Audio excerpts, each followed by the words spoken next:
music was very loud, and it was not prima facie established that they were drunken. That's why they didn't notice. But they dragged, and because of that, the lady died. So we have registered a case under a fatal accident, and we have apprehended all the 5 occupants of the vehicle. And as far as security is concerned, what you had mentioned right now, the place of accident, it's inside a semi-urban colony area, and the route taken was also not on a main road. When they came on the main road and they realized that something was below the vehicle, they got the body disentangled and then moved away. So it's not that we were not patrolling in the area or not available in the area. So, Mr. Harinder Singh, are you saying that it's not confirmed yet whether it was a drunken driving case? No, it's a fatal accident in which, because of the negligence of the driver, that accident took place. But it was under the influence of alcohol. That will be confirmed only when we get the blood samples examined by the FSL team.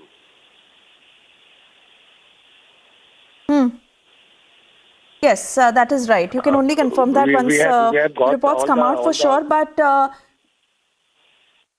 we have got all the occupants of the vehicle yes, go ahead, medically please. examined.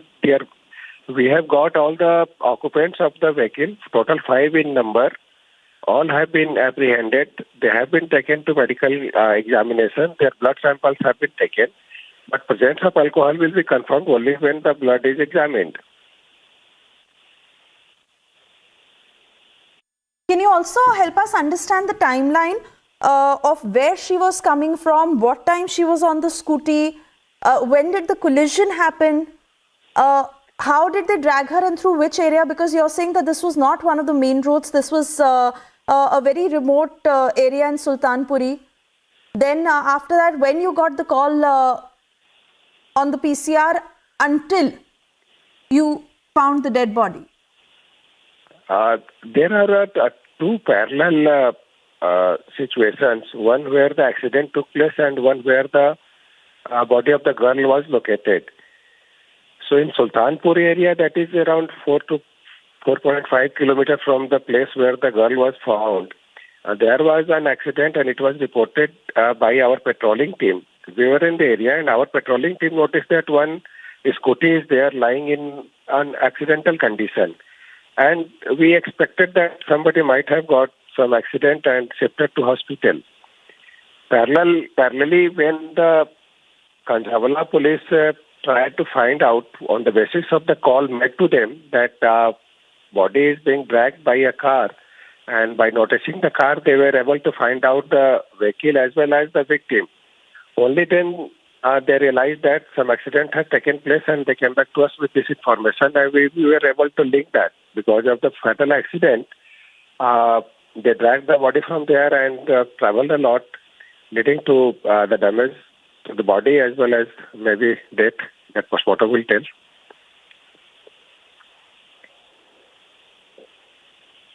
Sir, also help us understand what's the next step in this procedure.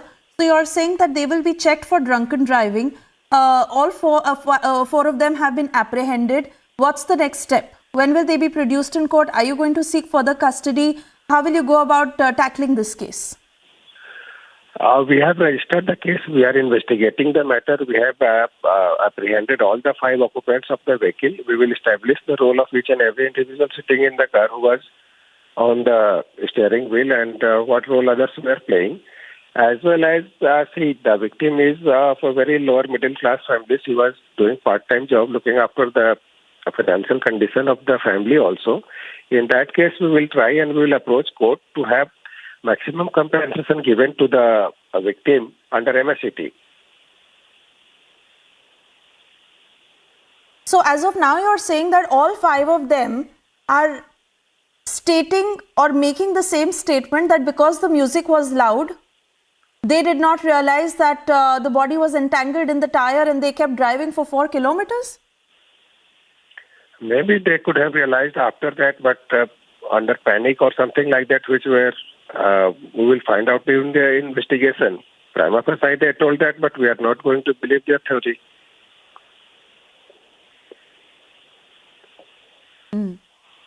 All right. Mr. Harinder Singh, thank you for speaking to Republic this evening, sir. Yeah, thank you.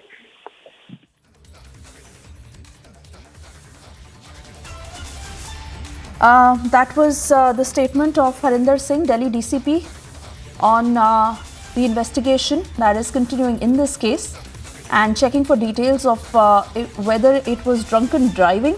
That angle is being probed, for which they have already collected the samples, but certainly saying that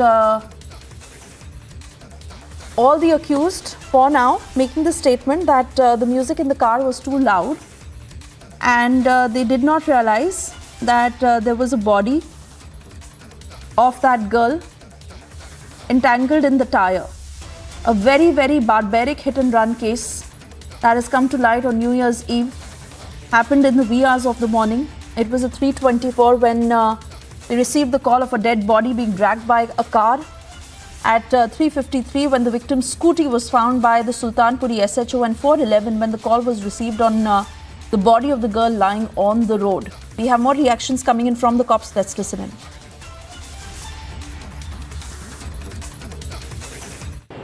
कंसावला थाना जो Rohini district के अंदर आता है, वहाँ पे एक call आई थी जिसमें ये बताया गया था कि किसी कार से कोई व्यक्ति लटका हुआ खींचा जा रहा है, ड्रैग हो रहा है। उसके बाद वहाँ की पुलिस ने जब कार नंबर से आइडेंटिफाई किया तो उसके ऑनर और जो कार के ऑक्यूपेंट्स थे उनके बारे में पता चला। जब हमने उनको एप्रीहेंड करके उनसे पूछताछ की तो उन्होंने बताया कि सुल्तानपुरी के इलाके में एक स्कूटी के साथ उनका एक्सीडेंट हुआ था, और जहाँ एक्सीडेंट हुआ तो वहाँ जब हमने वेरीफाई किया तो वहाँ पे एक स्कूटी टूटी हुई हालत में मिली भी थी, और स्कूटी के नंबर से हमने विक्टिम को आइडेंटिफाई किया तो ये पता चला कि इंसिडेंट के टाइम में, एक्सीडेंट जो हुआ था उस समय स्कूटी से लड़की गिरी थी और बालेनो कार जिसमें एक्यूज सवार थे उसके नीचे आ गए थे और उसके साथ ड्रैग होते काफ़ी दूर तक गई थी। एक्यूज की ये दलील रही है कि कार के शीशे बंद थे और म्यूज़िक काफ़ी हाई वॉल्यूम पे था, इसलिए उनको पता नहीं चल पाया, और सड़क भी उबड़ खाबड़ थी इसलिए वो पता नहीं कर पाए कि गाड़ी के नीचे कोई व्यक्ति है या उबड़ खाबड़ होने की वजह से गाड़ी पे बम्प है। काफ़ी दूर जाने के बाद उन्होंने रियलाइज़ किया और उसके बाद फिर बॉडी डिसेंटेंगल करके वहाँ से वो फिर भाग गए। बाद में हमने उनको पकड़ा है। जो इनिशियल इन्वेस्टिगेशन में इस्टेब्लिश हुआ है वो ये है कि एक फैटल एक्सीडेंट है और एक्यूज के पार्ट पे ये गलती रही, और जो उन्होंने रुककर विक्टिम को देखने के बजाय ड्रैग करते हुए गए और काफ़ी दूर तक बॉडी गाड़ी के साथ खींचती रही।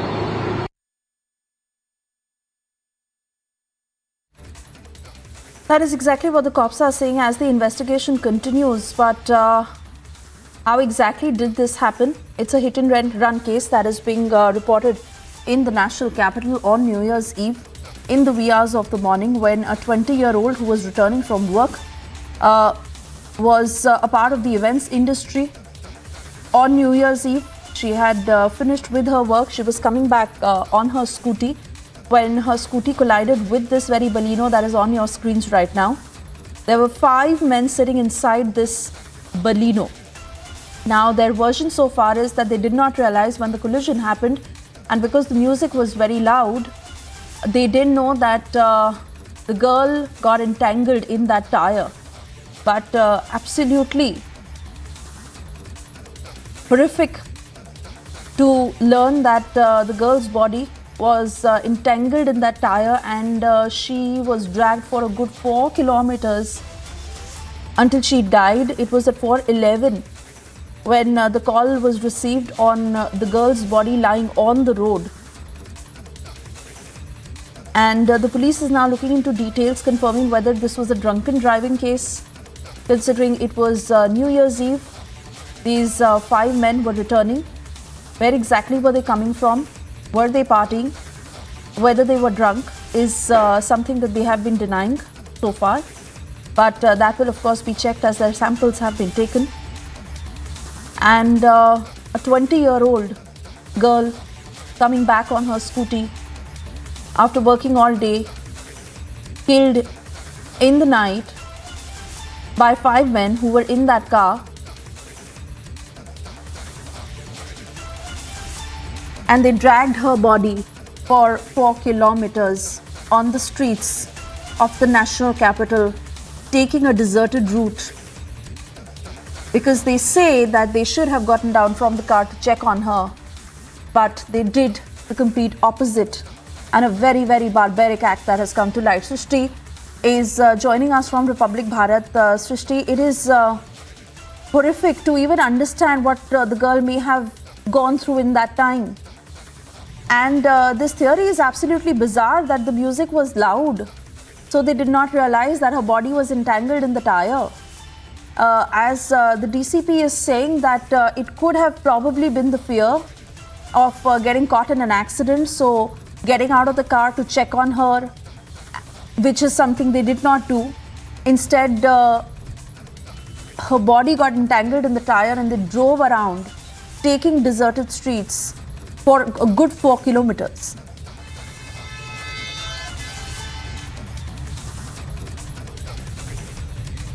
बिल्कुल, देखिए अब कुछ देर के बाद में हम आपको उस गाड़ी की भी तस्वीर दिखाएंगे, लेकिन जैसा डीसीपी की ओर से भी लगातार कहा जा रहा है कि पूरा मामला जो है वो एक्सीडेंट का है। लेकिन सबसे बड़े जो सवाल लगातार वो यही खड़े हो रहे हैं कि यहाँ पुलिस की ओर से कहा तो जा रहा है कि वो तफ्तीश कर रही है, मामला एक्सीडेंट का है, लेकिन एक 20 साल की लड़की जिसकी बॉडी फंसी होती है गाड़ी में, और उन 5 लड़कों को इस बात की कोई जानकारी नहीं होती है, क्योंकि वो कह रहे हैं म्यूजिक लाउड था और जाहिर तौर पर वो नशे में धुत थे। और ये और भी ज्यादा खतरनाक बात है, अगर उनकी इन बातों में सच्चाई है तो, कि उन्हें इस बात की जानकारी लगी ही नहीं कि वो इतने ज्यादा नशे में थे या म्यूजिक इतना ज्यादा लाउड था। और सबसे बड़ी बात ये कि इस बात को मान पाना बहुत मुश्किल है। आपकी गाड़ी में पत्थर भी फंसेगा तो आपको पता चलता है, कोई बड़ी गाड़ी नहीं थी, एक बलेनो छोटी गाड़ी थी जिससे वो जा रहे थे और नशे के हालात में थे, सीधे तौर पर ये बताया जा रहा है। और उसके बाद भी उनको इस बात का अंदाजा नहीं लगा कि 20 साल की वो लड़की उनकी गाड़ी में फंसी हुई है। ये उन लड़कों की ओर से कहना है कि म्यूजिक बहुत लाउड था, जिस वजह से उनको पता ही नहीं चला, उनको समझ नहीं आया। और सबसे बड़ी बात ये पुलिस प्रशासन पर भी खड़ी होती है, क्योंकि नए साल का जश्न जाहिर हर एक व्यक्ति अपने घर से निकलकर मनाता है, और ऐसे में बड़े हादसे होने की आशंका रहती है, बड़ी दुर्घटना घटित होने की आशंका रहती है। तो माना जाता है कि पुलिस मुस्तैदी दिखाती है, जगह जगह पर चेक पॉइंट्स बनाए जाते हैं, जगह जगह पर पुलिस की पेट्रोलिंग लगातार जारी रहती है। लेकिन अभी कुछ लोग कह रहे हैं 4 किलोमीटर, कुछ कह रहे हैं 8 किलोमीटर, कुछ कह रहे हैं 13 किलोमीटर, जितने भी किलोमीटर उस लड़की को घसीटा गया, घसीटने की वजह से ही उस लड़की की जान चली गई। उसके शरीर पर एक कतरा कपड़े का नहीं था। अगर पुलिस की पेट्रोलिंग वाकई में हो रही होती, अगर पुलिस वाकई में मुस्तैद होती, तो ये घटना ना घटित होती। या तो लड़की की जान को बचाया जा सकता था, या उसके साथ जो कुछ भी हुआ उसे रोका जा सकता था। अगर पुलिस बहुत ज्यादा सतर्क रहती तो नए साल के अवसर पर हर जगह एक तरीके से पुलिस की जो सुरक्षा है वो चाक चौबंद रहती है। खास तौर पर राजधानी दिल्ली की अगर बात करें तो निर्भया कांड के बाद में समय समय पर इस तरीके की गाइडलाइंस आती रही महिला सुरक्षा को लेकर, ताकि लड़कियां अपने आप को महफूज समझे। लेकिन यहाँ पर एक लड़की जो अपने घर में अकेली कमाने वाली थी, उसके 2 छोटे भाई हैं, उसकी एक माँ है, वो काम से ही वापस लौट रही थी, तो जाहिर है कि इसके बाद लड़कियों के जहन में ये डर बैठना बहुत लाजमी है कि क्या वो अपने घरों से बाहर ना निकले, क्या जो लड़कियां नाइट ड्यूटीज करती हैं, रात में दफ्तर में जाके काम करती हैं, उनका परिवार उनको इजाजत ना दे, क्योंकि आप राजधानी दिल्ली में सुरक्षित नहीं है, पुलिस की पेट्रोलिंग नहीं हो रही है। नए साल की रात में इस तरीके की हरकतें होना, उन 5 लड़कों को यही मालूम नहीं पड़ा, ये मान पाना असंभव है कि आपको ये पता नहीं चला। एक छोटा सा पत्थर भी अगर छोटी गाड़ी में फंसता है तो आपको तुरंत अंदाजा लगता है। जो व्यक्ति ड्राइविंग सीट पर बैठा है, खासतौर पर उसको मालूम पड़ता है कि गाड़ी में कुछ हुआ है, वो उतर के देखता है। और आप इतने ज्यादा नशे में धुत थे, इतनी ज्यादा लाउड म्यूजिक चल रहा था कि आपको पता ही नहीं लगा कि एक 20 साल की लड़की आपकी गाड़ी में फंस जाती है और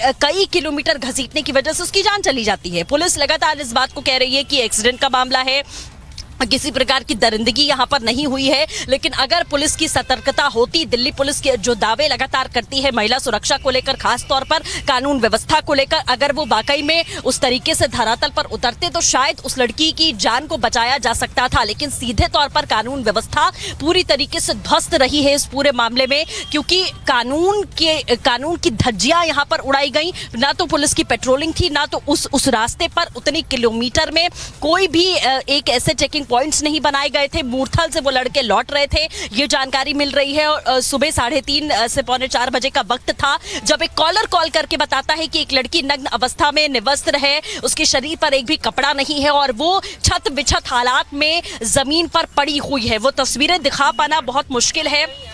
इसीलिए हम लोग लगातार ब्लर करके ये तस्वीर यहाँ पर दिखा रहे हैं, क्योंकि वो तस्वीर दिखा पाना बहुत मुश्किल है। जी, over to you.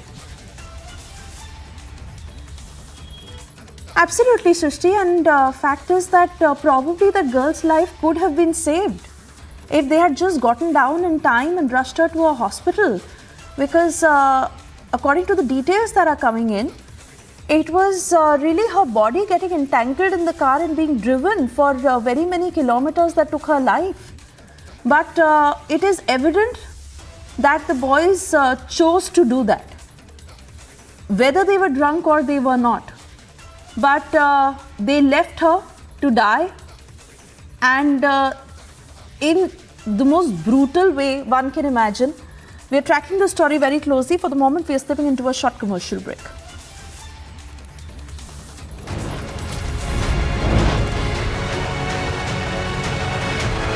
Also on the other side, we'll get you details of the pan-India protest by the Jain community, which is against the Jharkhand government's decision on pilgrimage site.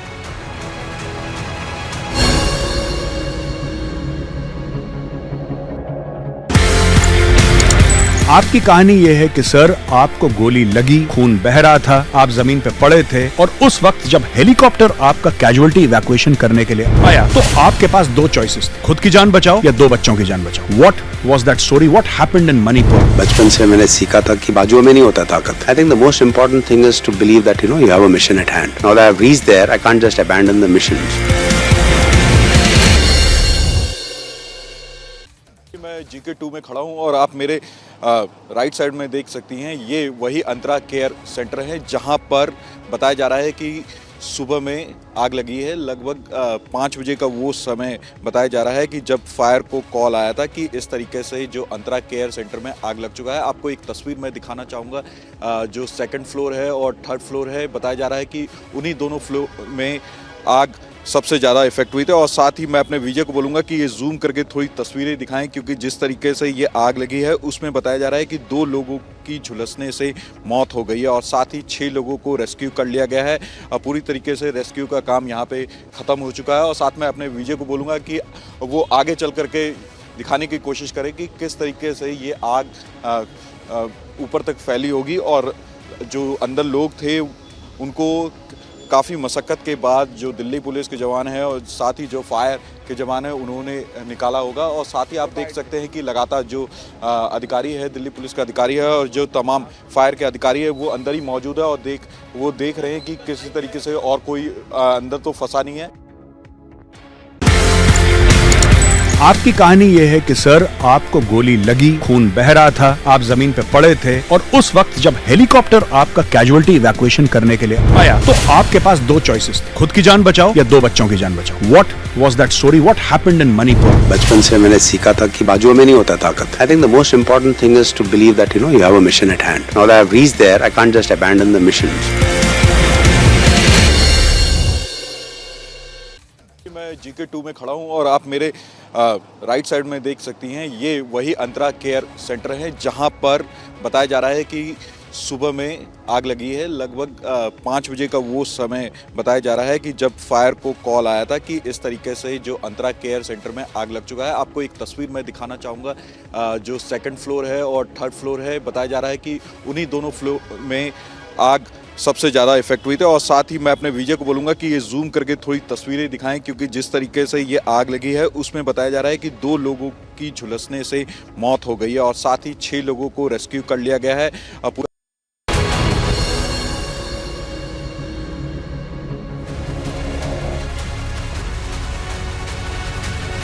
And we're getting you details. Tripura Minister and IPFT President NC Debarma has died at the age of 80. Senior Minister and President of BJP's ally Indigenous People's Front of Tripura, that is IPFT, Narendra Chandra Debarma, died on Sunday following prolonged illness. This has been informed by both the hospital and the family. He was 80 years of age. Debarma held the Revenue and Forest Department's posts. He is survived by his 4 sons and 3 daughters and his wife. The veteran tribal leader who suffered from a severe brain stroke on the 30th of December. He was later admitted to the government-run Govind Ballabh Pant Medical College and Hospital, where he breathed his last. He played a very significant role in installing BJP-IPFT alliance government in March 2018, defeating the CPIM-led Left Front.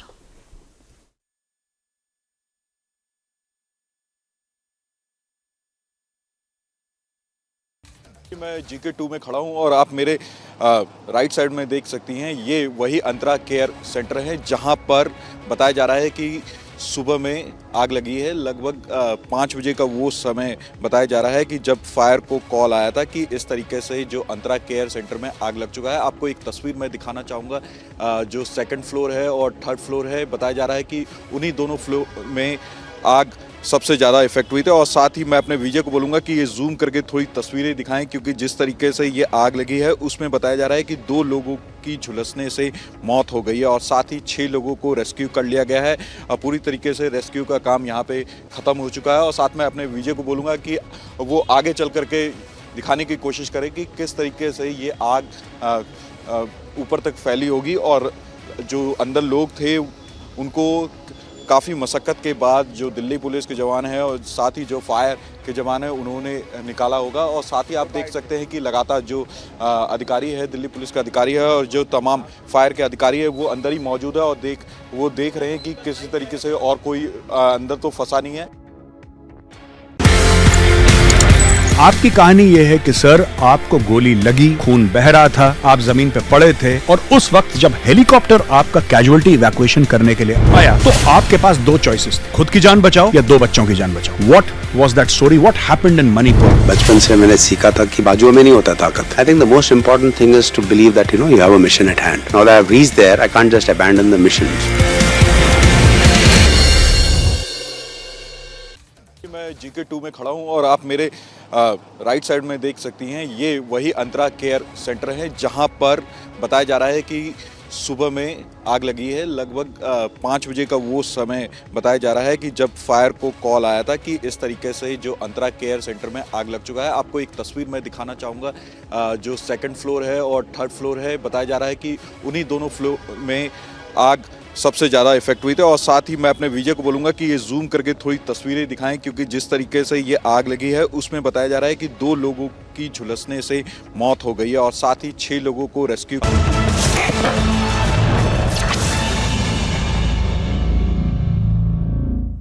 Something new is happening in China.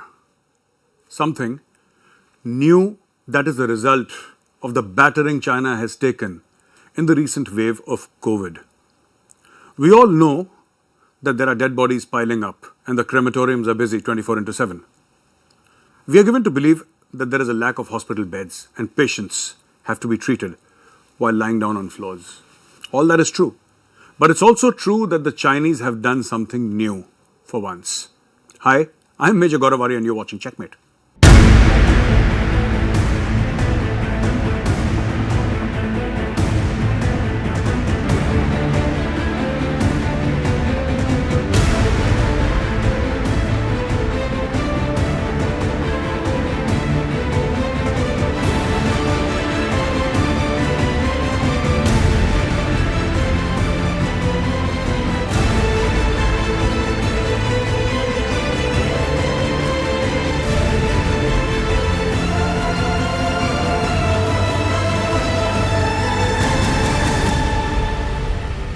The new thing that the Chinese have done is that now they are buying Indian COVID vaccines on the black market. Now, ladies and gentlemen, I'll have you know that buying Indian COVID vaccines in China is illegal. You could be put in prison, you could be heavily fined or otherwise punished for buying Indian generic drugs. But the problem is that the Chinese don't trust their own drugs. China claims to have had over 3 billion vaccinations, which means that every Chinese was vaccinated at least twice. But that isn't helping the situation in China at all. As I told you, people are dying. And China is facing a really, really horrible time. So what does China do about it? What do the Chinese do about it? They go online, on Weibo, and they start asking for information on Indian drugs because the Chinese now trust Indian drugs more than they trust Chinese medicine. Here I have a little report which I'm going to read out to you. Topics like anti-COVID Indian generic drugs sold at 1,000 yuan, which is 144 USD per box. These kind of messages have been trending on Chinese social media platform Weibo. With users exchanging messages and tips on how to get hold of these medicines. Now, let's talk about pricing first. Paxlovid, which is apparently a Chinese drug, is priced at 2,980 yuan per box. And a box of Indian-made drugs can be bought for 530 to 1,600 yuan only.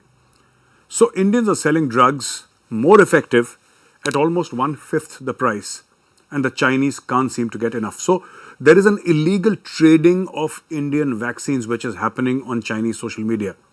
The Chinese common Chinese don't have access to global social media. They're not there on Twitter or Facebook because all these are banned and blocked inside China. But on local Chinese social media platforms, they are trading Indian drugs. So somebody has drugs from India, somebody's been to India, somebody buys a couple of these injections and medicines, he goes to China and he sells it at a premium. The Chinese administer those drugs on themselves, hoping that they will use an Indian drug that is far more effective than the Chinese counterpart. This is one thing. Second news that we have regarding China is this, that the Americans are mulling over a new law or a new rule by which they can stop the Chinese from entering America because of something that I've been saying all along and the world has been saying all along. The Chinese are not transparent, and this is exactly what the Americans are saying. We don't know what's happening in China.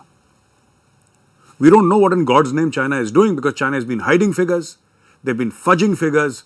China has been saying there are no deaths and suddenly it seems dead bodies are piling up. Chinese say there is no threat of COVID because we followed at one point in time a zero COVID policy.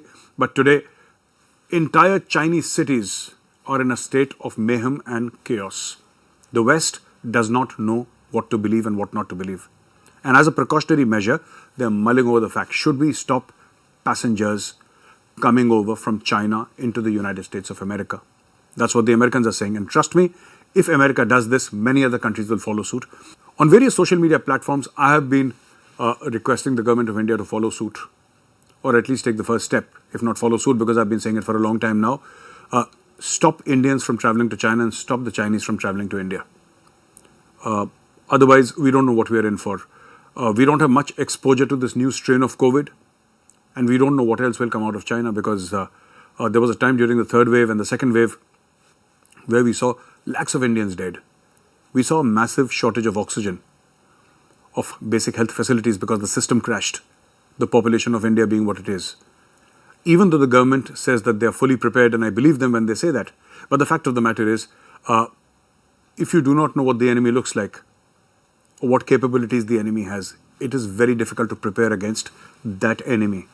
So it's best if we stop all traffic from China for a while, to and fro. We should not allow Indians to go into China and Chinese to come into India for some time before we get a hang of the situation. Exactly what the Americans have been saying. Exactly what the Americans are saying now. That the Chinese will start traveling on the 8th of January. From the 8th of January, the Chinese are going to get their visas ready, their tickets ready, and they're going to fly to every country in the world as tourists. They've been locked away for a very long time, and there is this new concept of revenge travel that is going around the world. It's almost like taking revenge. People want to travel because they've been cooped up inside their homes, and the Chinese are no different. They will want to travel, and with them they will carry the virus. This has to be stopped. Now for some news from Pakistan. In the 254th Corps Commanders Conference held at Rawalpindi, General Asim Munir and he made a couple of statements which are quoted by ISPR, the propaganda wing of Pakistan. Not just the armed forces, but of Pakistan as a nation. They said that without discrimination, the Pakistani army will fight against terrorism, which means that they will no longer discriminate between terrorists. They will no longer say that, this is a good terrorist and this is a bad terrorist, and we will fight against all terrorists equally. Now, this sounds great. This sounds absolutely fantastic, but it's not true. It's a whole bunch of lies they're trying to feed the world because they've had a massive hammering from the FATF and the economic misfortunes of Pakistan, which are just getting bad to us with every single passing day. The foreign exchange reserves are crashing. They are at 6.1 billion. Their rupee is trading at 235 to a dollar. And everything that can go wrong is going wrong. Pakistan has been battered by floods, and economically it's in a very, very precarious condition. Many experts feel that Pakistan has already defaulted. And that $6.1 billion, by the way, that I'm saying are the foreign exchange as of today, the reality is that $3 billion was given by Saudi Arabia and the rest has been given by China. And Saudi Arabia has been very specific, do not spend this money. This is just to shore up your foreign exchange reserves. This is not expenditure money. This is not for your expenditure, not for your daily needs. Effectively, Pakistan has almost zero foreign exchange reserves. That is the truth of Pakistan now. When General Asim Munir says that we will fight against all terrorists, it's very difficult for me as a former Indian Army officer to believe this statement. This is more of rhetoric, less of reality, and I will tell you why I say this. They might take action against the Tehreek-e-Taliban Pakistan and assorted terror outfits that are operating against the Pakistani army and the Pakistani people. But most Pakistanis actually believe that what is happening in Kashmir, the terrorism in Kashmir is jihad. This is why there is a lot of support for Kashmir, because for the past 75 years, Kashmir was and remains the cornerstone of Pakistan's foreign policy and national security policy. They cannot look beyond Kashmir.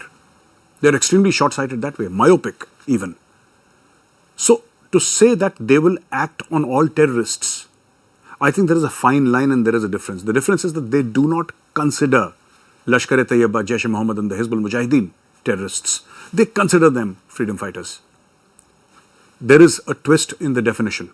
And there is another reason they dare not take action on Lashkar-e-Taiba and Jaish-e-Mohammed. They dare not. And why is that? This is because of one simple reason, that the Pakistani army and this entire strategy for the past 40 years in Kashmir has been based on terror outfits. It is a rare Pakistani army chief who took military action against Kashmir. There was, of course, this regular light and sound show along the line of control. Of course, there was a 1999 Kargil war. But apart from that, there has been absolutely nothing. And even Kargil was more to do with Siachen than to do with Kashmir. Kashmir was one of the aims, but Siachen was the main aim, to cut off Siachen Glacier. But the fact of the matter is, military action for benefit in Kashmir for the last 30-40 years is not something that the Pakistani army has contemplated. They have always used terrorists against India. And today, they cannot take action against a Hafiz Saeed or a Maulana Masood Azhar. The Pakistani public knows that if Hafiz Saeed is in jail, it's actually not a jail, it's a 5-star hotel. He has access to his family, he has access to the best food, the best medical care, the best security that Pakistani money can buy, however little that may be. The public of Pakistan, the people of Pakistan will not stand for mistreatment against their so-called national heroes like Hafiz Saeed and Maulana Masood Azhar. These were the people who put Burhan Wani posters on their trains. I'm talking about July 2016 when Burhan Wani was killed by the Indian Army in an encounter. It was Pakistan who raised him to the level of a national hero. They declared a holiday. They had postage stamps in his honor. They put his photographs on trains, and everywhere it was Burhan Wani all the way. So this is the mindset of Pakistan. Pakistan will not let go of this unique power that they have, or that they feel that they have in Kashmir. That is the Lashkar-e-Taiba and the Jaish-e-Mohammed, and to some extent, the Hizbul Mujahideen. There is another reason for it, and I'd like to take this opportunity to explain in detail why Pakistan will not do it. Ladies and gentlemen, the people who control the Pakistan army, the corps commanders and the army chief and various people in military operations and military intelligence, the ISI. When Hafiz Saeed and Maulana Masood Azhar were starting off their careers in terrorism, blessed by the Pakistan army, today's 3-star, 4-star generals of the Pakistan army were at one point in time captains and majors. It was at this point in time that the Lashkar-e-Taiba and the Jaish-e-Mohammed were picking up. It was at this time that Maulana Masood Azhar, later and slightly earlier, Hafiz Saeed was making a name for himself in Kashmir. They were sending terrorists in Kashmir from across the border. They were training young Kashmiris, gullible Kashmiris. They were asking them to come to Pakistan. They were giving them training, Dora-i-Am, Dora-i-Khas, a few weeks of weapon training, send them back, ask them to attack Indian army, ask them to attack politicians, locals, spread terror in Kashmir. The generals of the Pakistan army, their professional growth, their growing up, has been with the heads of the Lashkar-e-Taiba and the Jaish-e-Mohammed. The Lashkar and the Jaish are almost regiments of the Pakistan army. And I have it from a reliable source, though I cannot claim this thing to be true, and I do not vouch for this thing to be absolutely true.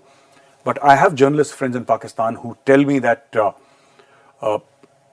people like Hafiz Saeed and people like Maulana Masood Azhar are very, very smart. They have audio recordings and video recordings of Pakistani army officers planning terror strikes along with them inside Kashmir.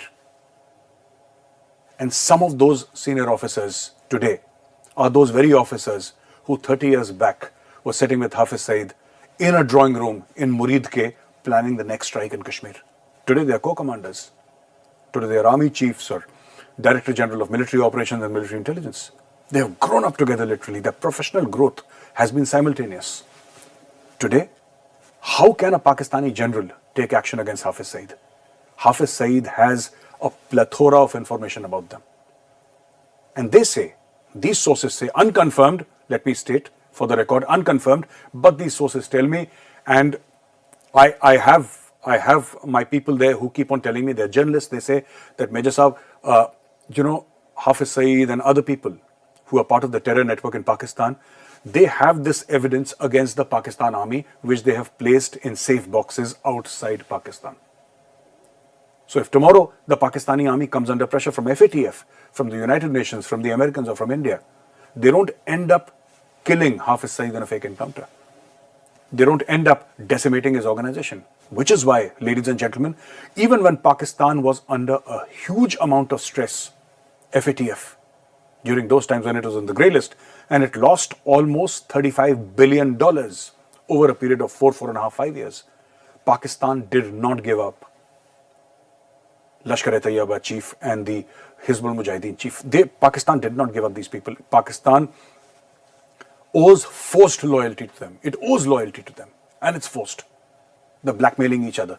And this is what is happening. This is what my Pakistani sources tell me. So, General Asim Munir is saying that we will take action against all terror outfits. I think this is, absolutely fake. This is false. This is messaging to the domestic audience in Pakistan.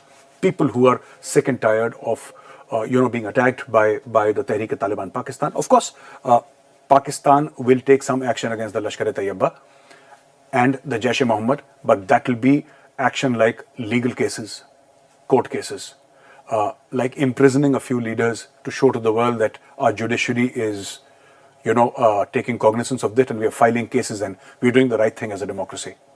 But kinetic action, never. Kinetic action will be reserved for the Tehreek-e-Taliban Pakistan.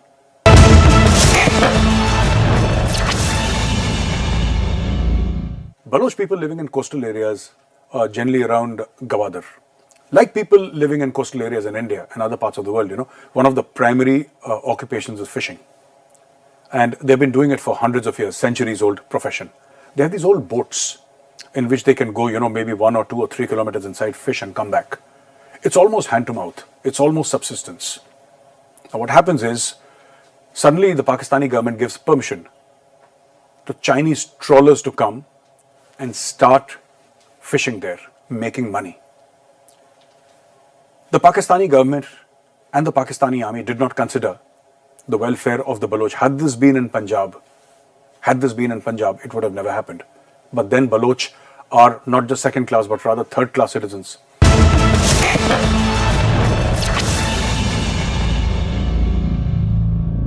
11,000 placements last year. At Amity, we are committed to nurturing passionate, hardworking and proactive professionals. आपकी कहानी यह है कि sir आपको गोली लगी, खून बह रहा था, आप जमीन पे पड़े थे और उस वक्त जब हेलीकॉप्टर आपका कैजुअलिटी इवैक्यूएशन करने के लिए आया तो आपके पास 2 चॉइसेस थे, खुद की जान बचाओ या 2 बच्चों की जान बचाओ. What was that story? What happened in Manipur? बचपन से मैंने सीखा था कि बाजुओं में नहीं होता ताकत. I think the most important thing is to believe that you have a mission at hand. Now that I have reached there, I can't just abandon the mission. मैं GK2 में खड़ा हूं और आप मेरे राइट साइड में देख सकती हैं, ये वही अंतरा केयर सेंटर है जहां पर बताया जा रहा है कि सुबह में आग लगी है. लगभग 5 बजे का वो समय बताया जा रहा है कि जब फायर को कॉल आया था कि इस तरीके से जो अंतरा केयर सेंटर में आग लग चुका है. आपको एक तस्वीर मैं दिखाना चाहूँगा. जो 2nd फ्लोर है और 3rd फ्लोर है, बताया जा रहा है कि उन्हीं दोनों फ्लोर में आग सबसे ज़्यादा इफेक्ट हुई थी। और साथ ही मैं अपने विजय को बोलूँगा कि ये जूम करके थोड़ी तस्वीरें दिखाएं, क्योंकि जिस तरीके से ये आग लगी है उसमें बताया जा रहा है कि 2 लोगों की झुलसने से मौत हो गई है और साथ ही 6 लोगों को रेस्क्यू कर लिया गया है। पूरी तरीके से रेस्क्यू का काम यहाँ पे ख़त्म हो चुका है। और साथ में अपने विजय को बोलूँगा कि वो आगे चल करके दिखाने की कोशिश करें कि किस तरीके से ये आग ऊपर तक फैली होगी और जो अंदर लोग थे उनको काफ़ी मशक्क़त के बाद जो दिल्ली पुलिस के जवान हैं और साथ ही जो फायर के जवान हैं उन्होंने निकाला होगा। और साथ ही आप देख सकते हैं कि लगातार जो अधिकारी है, दिल्ली पुलिस का अधिकारी है और जो तमाम फायर के अधिकारी है वो अंदर ही मौजूद है और वो देख रहे हैं कि किसी तरीके से और कोई अंदर तो फंसा नहीं है। आपकी कहानी ये है कि सर आपको गोली लगी, खून बह रहा था, आप जमीन पे पड़े थे और उस वक्त जब हेलीकॉप्टर आपका कैजुअलिटी इवैक्यूएशन करने के लिए आया तो आपके पास 2 चॉइसेस थे, खुद की जान बचाओ या 2 बच्चों की जान बचाओ। What was that story? What happened in Manipur? बचपन से मैंने सीखा था कि बाजुओं में नहीं होता ताकत। I think the most important thing is to believe that you have a mission at hand. Now that I have reached there, I can't just abandon the mission.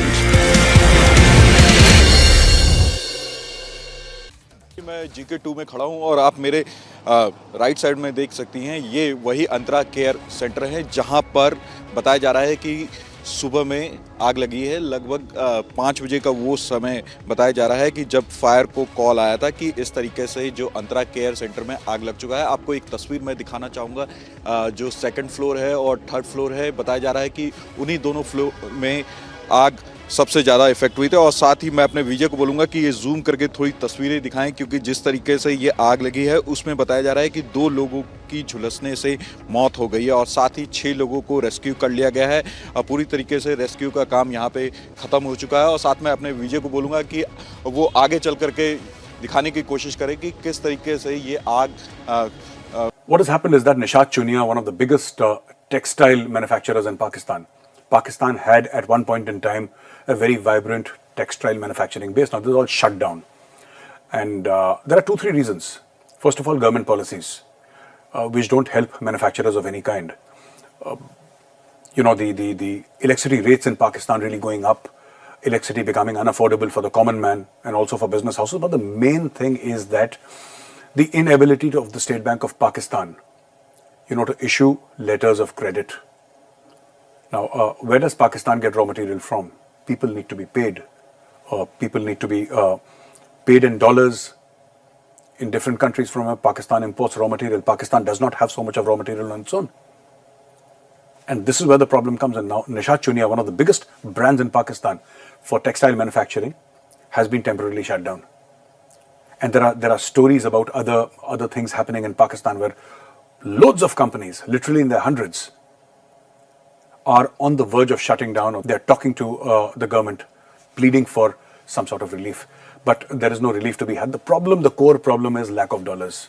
Pakistan is in no position to pay dollars to anyone. And moving from here to Balochistan, what is happening is, you must have heard about the news about how a policeman was shot dead. So there is this movement happening in Balochistan called the Haq Do Tehreek.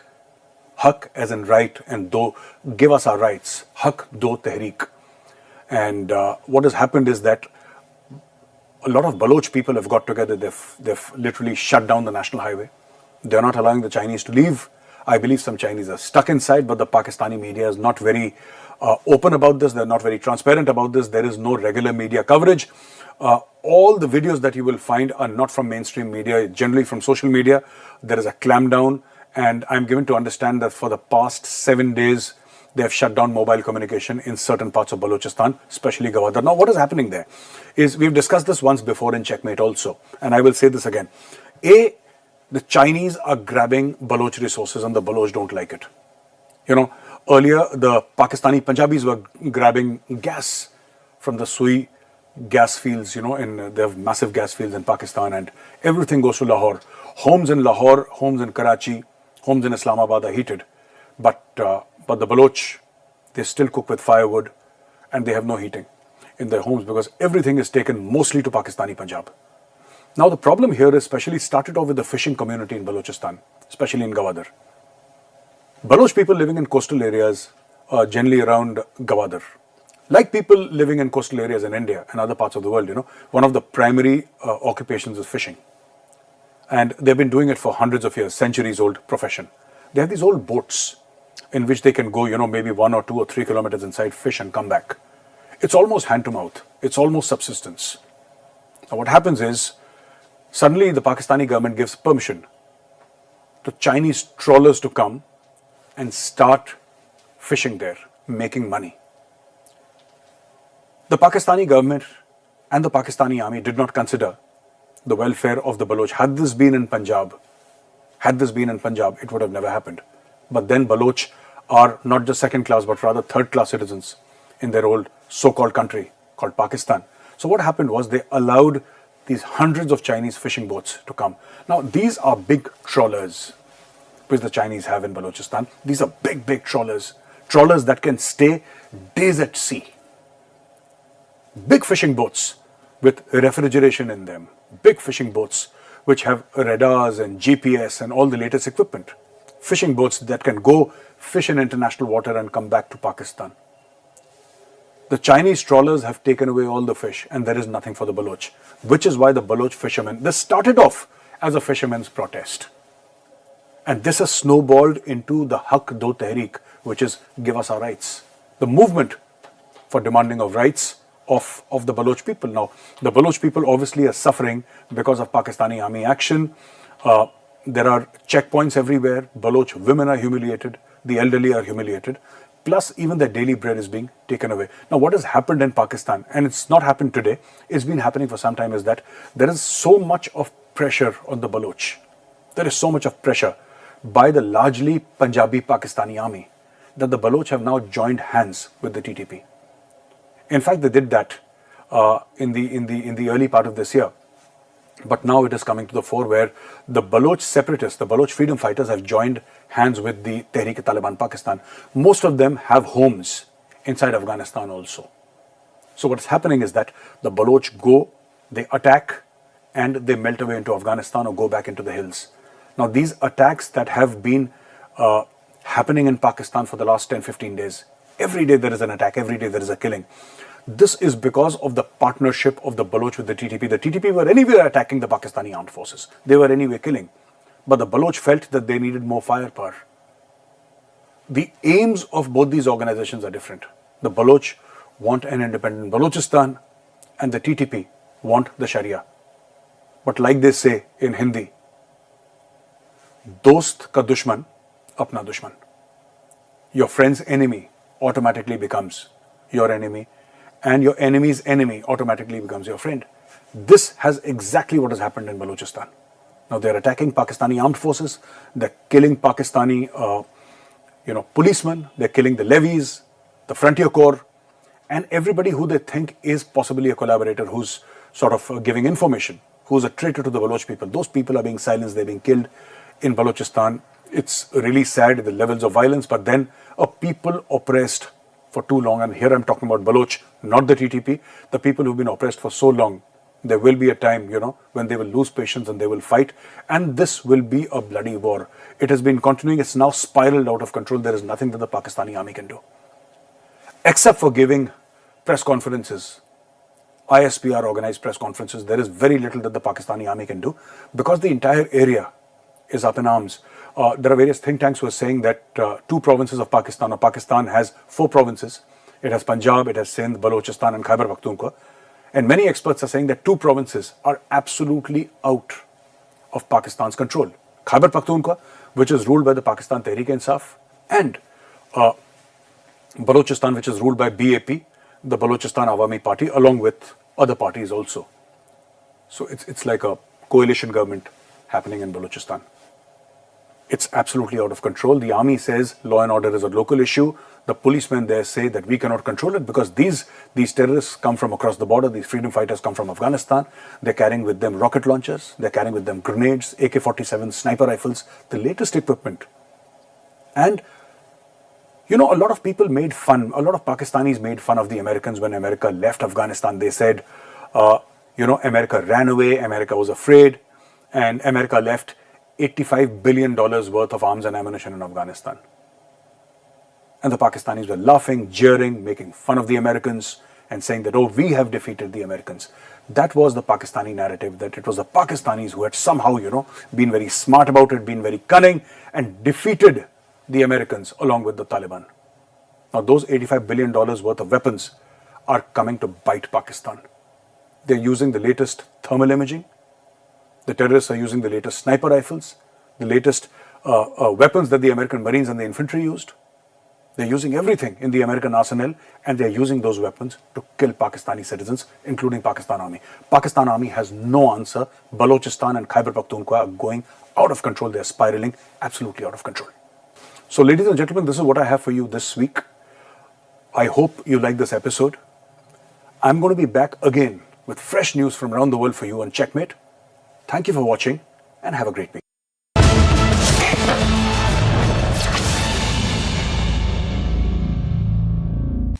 मैं GK 2 में खड़ा हूं और आप मेरे right side में देख सकती हैं, ये वही अंतरा केयर सेंटर है जहां पर बताया जा रहा है कि सुबह में आग लगी है। लगभग 5 बजे का वो समय बताया जा रहा है कि जब फायर को कॉल आया था कि इस तरीके से जो अंतरा केयर सेंटर में आग लग चुका है। आपको एक तस्वीर मैं दिखाना चाहूँगा, जो सेकंड फ्लोर है और थर्ड फ्लोर है। बताया जा रहा है कि उन्हीं दोनों फ्लोर में आग सबसे ज़्यादा इफेक्ट हुई थी। और साथ ही मैं अपने विजय को बोलूँगा कि ये जूम करके थोड़ी तस्वीरें दिखाएं, क्योंकि जिस तरीके से ये आग लगी है उसमें बताया जा रहा है कि 2 लोगों की झुलसने से मौत हो गई है और साथ ही 6 लोगों को रेस्क्यू कर लिया गया है।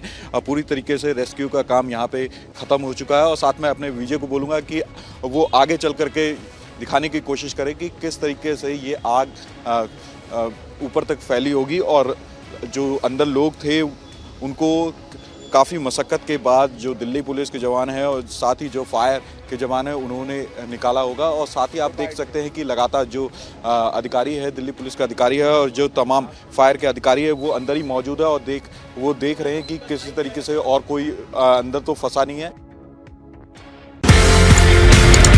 आपकी कहानी ये है कि सर आपको गोली लगी, खून बह रहा था, आप जमीन पे पड़े थे और उस वक्त जब हेलीकॉप्टर आपका कैजुअलिटी इवैक्यूएशन करने के लिए आया तो आपके पास 2 चॉइसेस थे, खुद की जान बचाओ या 2 बच्चों की जान बचाओ। What was that story? What happened in Manipur? बचपन से मैंने सीखा था कि बाजुओं में नहीं होता ताकत। I think the most important thing is to believe that you have a mission at hand. Now that I have reached there, I can't just abandon the mission.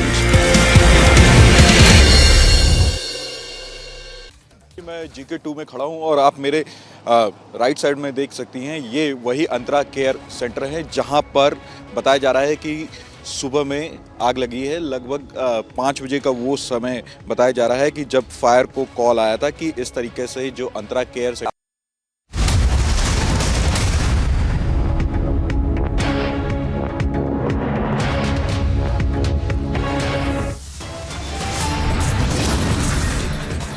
20-year-old killed and dragged for 4 kilometers in the national capital. 5 accused arrested by the Delhi police.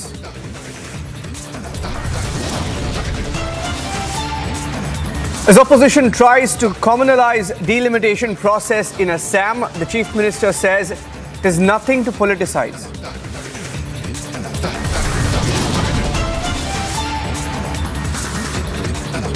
Controversy in Karnataka as Kumaraswamy compares Amit Shah, the Home Minister, to Nazi propagandist, triggers big political storm.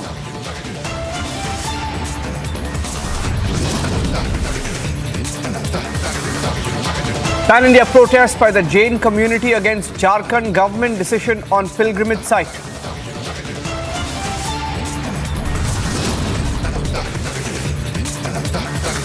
"24 hours after DDCSA's accident due to potholes being filled up by the NHAI.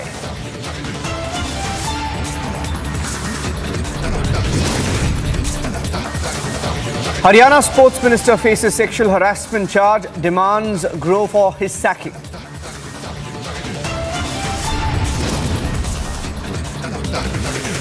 Horrific videos continue to emerge as China COVID-19 emergency spirals out of control.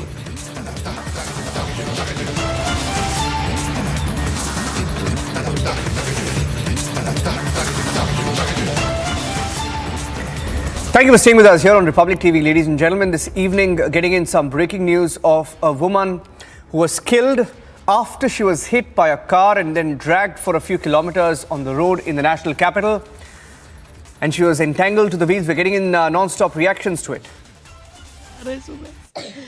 सुबह से मेरे को कहीं भी नहीं दिखाया मेरा बच्चा, मेरे को सुबह से ये टाइम हो गया, मेरा बच्चा नहीं दिखाया इन्होंने।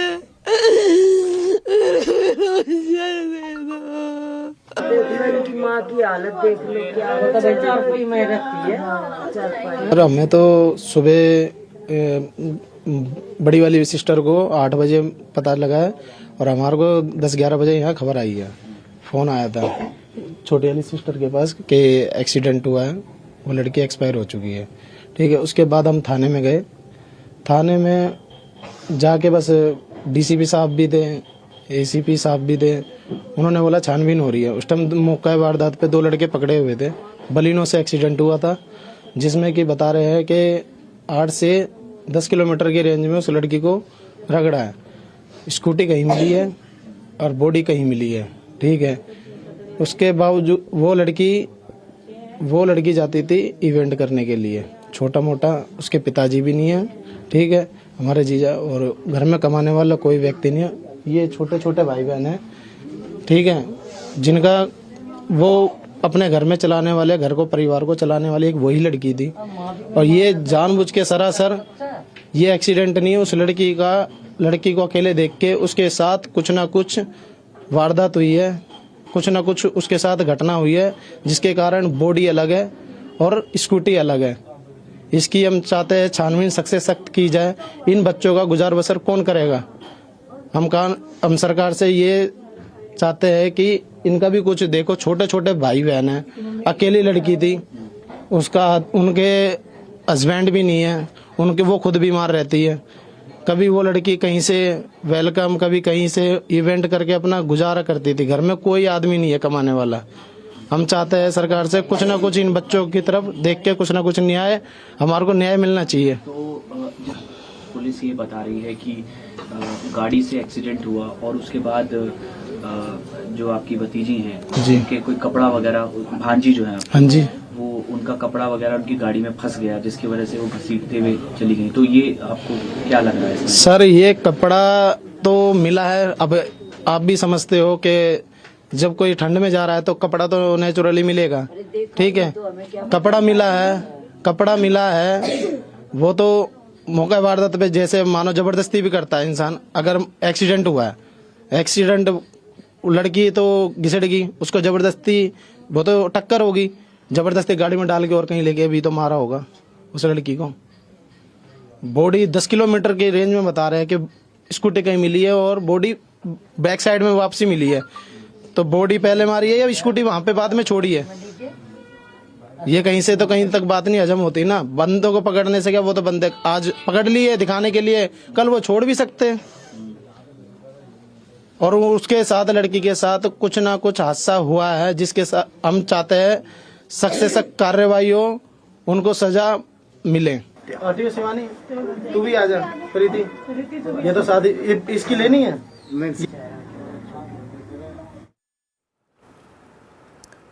The family there speaking about what happened early this morning and the fact that she was the only breadwinner. More details are coming in of the incident. That's the car that was seized by the police. A woman was killed after she was hit by this car and then dragged for a few kilometers. Some reports are pegging it at about 4 kilometers in the national capital. She was dragged for 4 kilometers in the national capital and body was entangled to the wheels. The police has gone on record. We have the police as well. Let's play out what the police has said.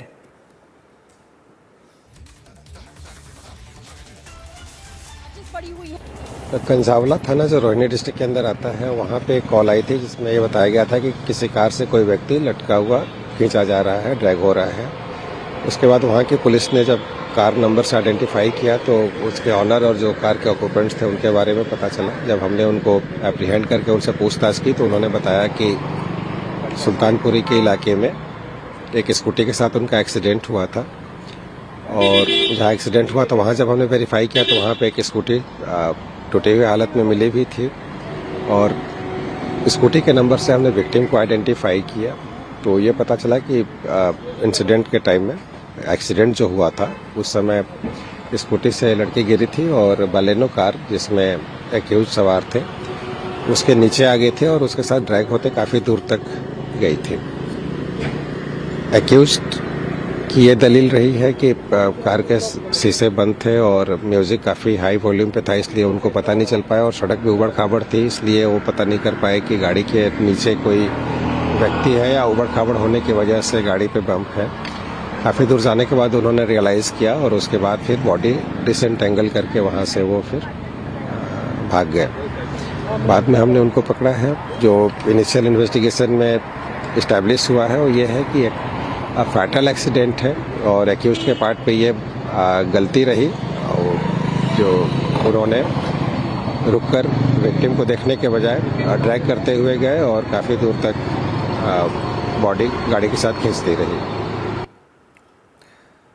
In fact, let me go across to Vishal Pandey, who's joining us from the national capital. He's at the hospital. Vishal, what do we know at this point about where the accident took place and how these people in the car didn't even realize that there was a body that they were dragging, or there was a woman they were dragging, and that too for 4 kilometers?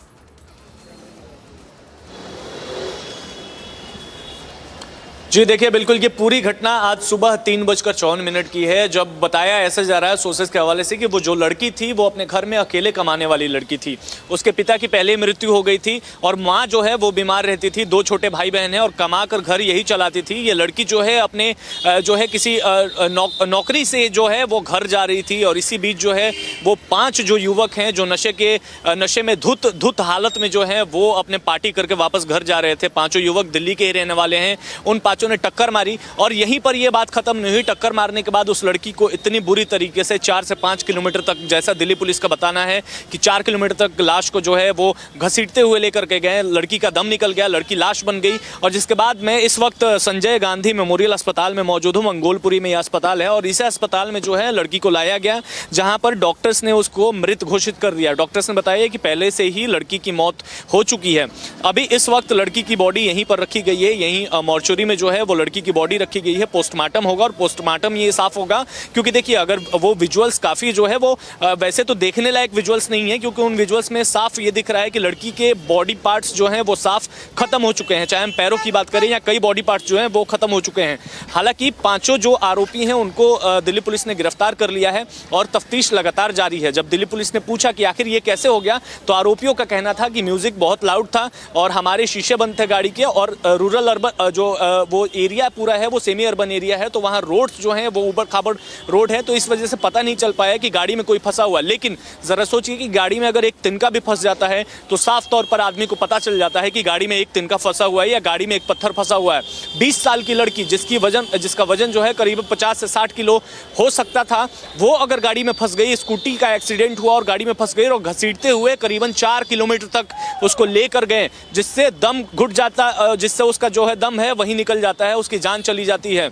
इस पूरे मामले में Delhi police लगातार जांच पड़ताल कर रही है और इस पूरे मामले में जो है दिल्ली पुलिस ने मुकदमा भी दर्ज कर लिया है और आगे की जांच लगातार कर रही है कि आखिर इन 5 आरोपियों ने कितना नशा किया था, किस तरीके से, क्या इनको पता था, जानबूझकर इन्होंने घसीटा या फिर अनजाने में घसीटा, ये तमाम जांच का विषय है। लेकिन दर्दनाक घटना है। साल का जो है पहला दिन था, नया साल, सुबह का 3:54 की पूरी ये वारदात है, जहां लड़की अपने काम से लौटकर वापस जा रही थी अपने घर को। बताया जा रहा है कि किसी प्राइवेट फंक्शन में जो है वेलकम गर्ल का काम करके वो वापस अपनी स्कूटी से अपने घर को जा रही थी और इसी दौरान जो है लड़की का एक्सीडेंट होता है। और एक्सीडेंट होने के बाद जो है ये 5 जो नशे के धुत हालात में जो युवक होते हैं, गाड़ी में बलेनो कार बताई जा रही है, कार के भी विजुअल्स हमने दिखाए रिपब्लिक भारत पर कि किस तरीके से उसी कार से घसीटते हुए लड़की को इतना घसीटा कि लड़की के सारे कपड़े फट गए, लड़की निर्वस्त्र हो गई और लड़की की जो है वो जान चली जाती है। फिलहाल इस मामले में लगातार तफ्तीश जारी है। जी,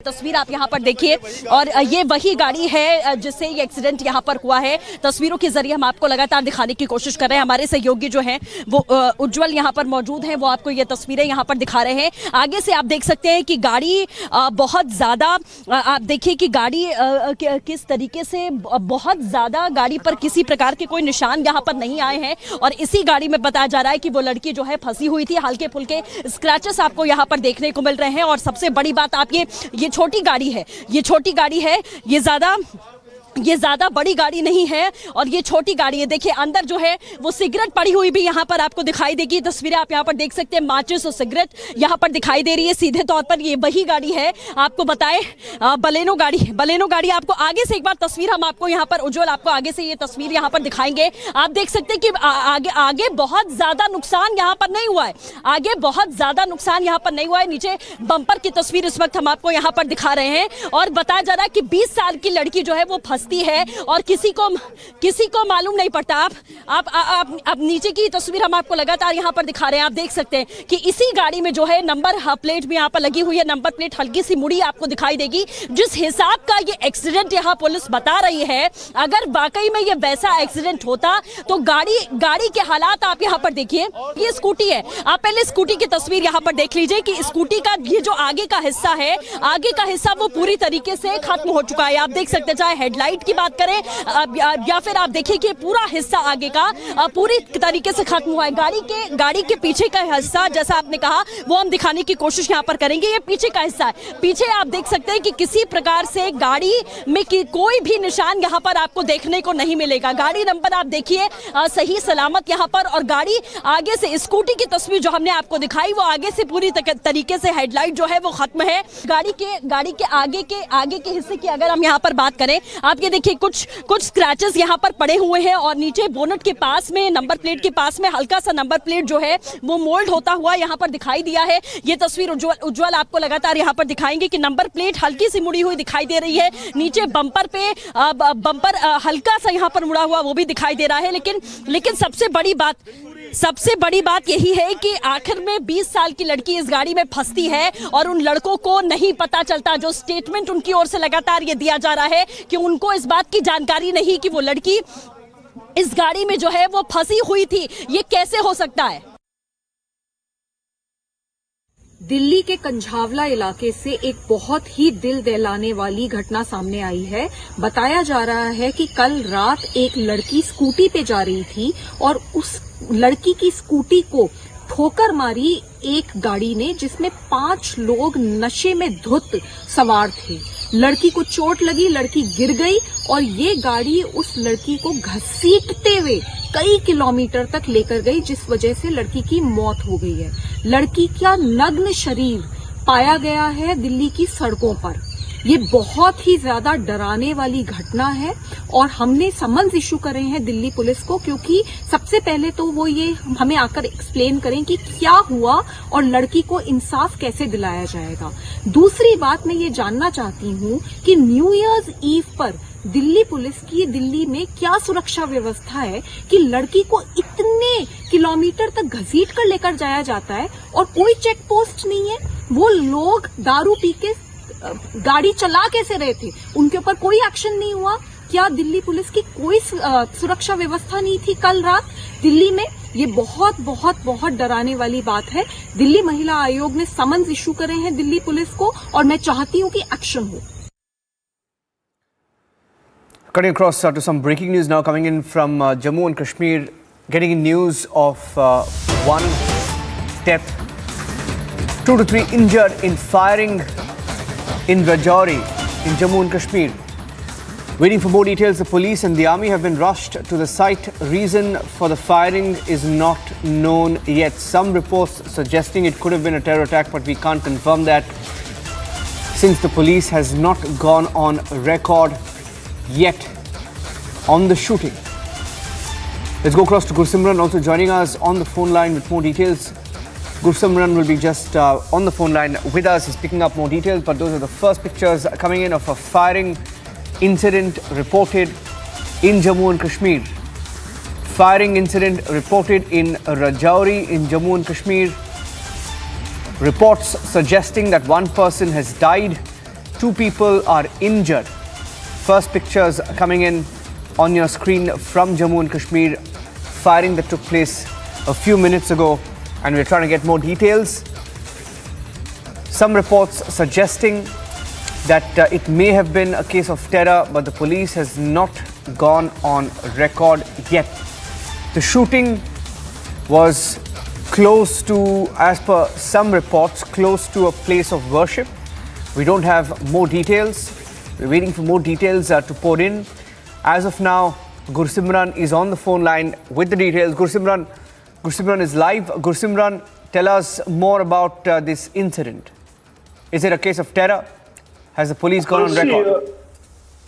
See, Niranjan, police has not gone on record saying that this is an act of terror, but what it primarily seems that the way guns have been used, the firing has taken place. One person has lost his life, 2 to 3 injured, and the number of injured is expected to go up. And it seems that it could possibly be act of terror. However, there has not been a word by the Jammu and Kashmir police.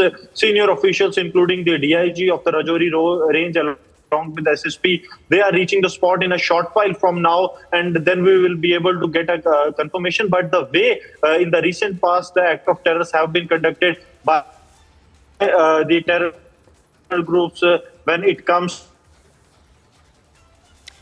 Poor signal there with my colleague Gursimran. We'll try and go back to him. But the first pictures coming in, even though reports suggest it could be a case of a terror attack, we're waiting for more details. Some of the reports suggesting that one person has died. We are waiting for more details to pour in. The police and army rushed to the site, keeping a close track on the developments in Jammu and Kashmir.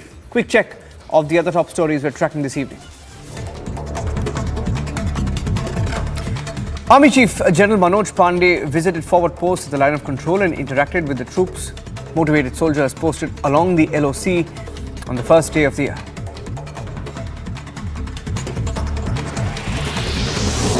Chief of Defence Staff General Anil Chauhan visited Delhi's Army Research and Referral Hospital on the first day of the year. Along with his wife, he met troops who are there for treatment.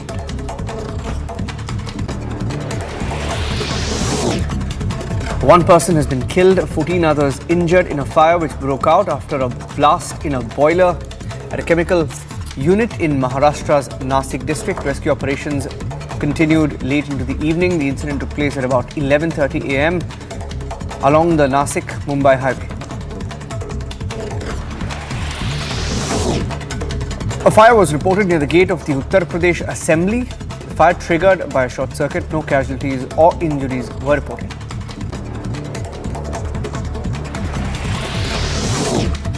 Odisha Crime Branch has said that they've recorded the statements of the hotel employees in connection with the death case of Russian tourists. He added that the investigation is underway and it will continue for a few more days. They will have to analyze statements before confirming any motive.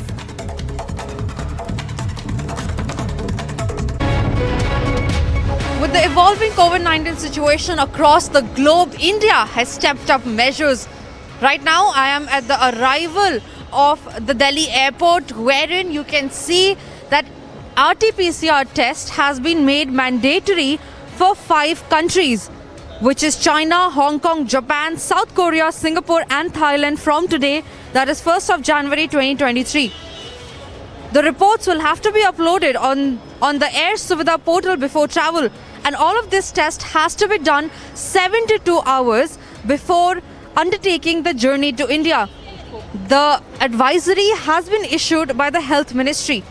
Remember, this move comes amidst an uptick in the COVID-19 cases in China and East Asian countries, and this requirement is in addition to random 2% test of all international passengers in all incoming international flights on their arrival in India, and this is irrespective of their port of departure.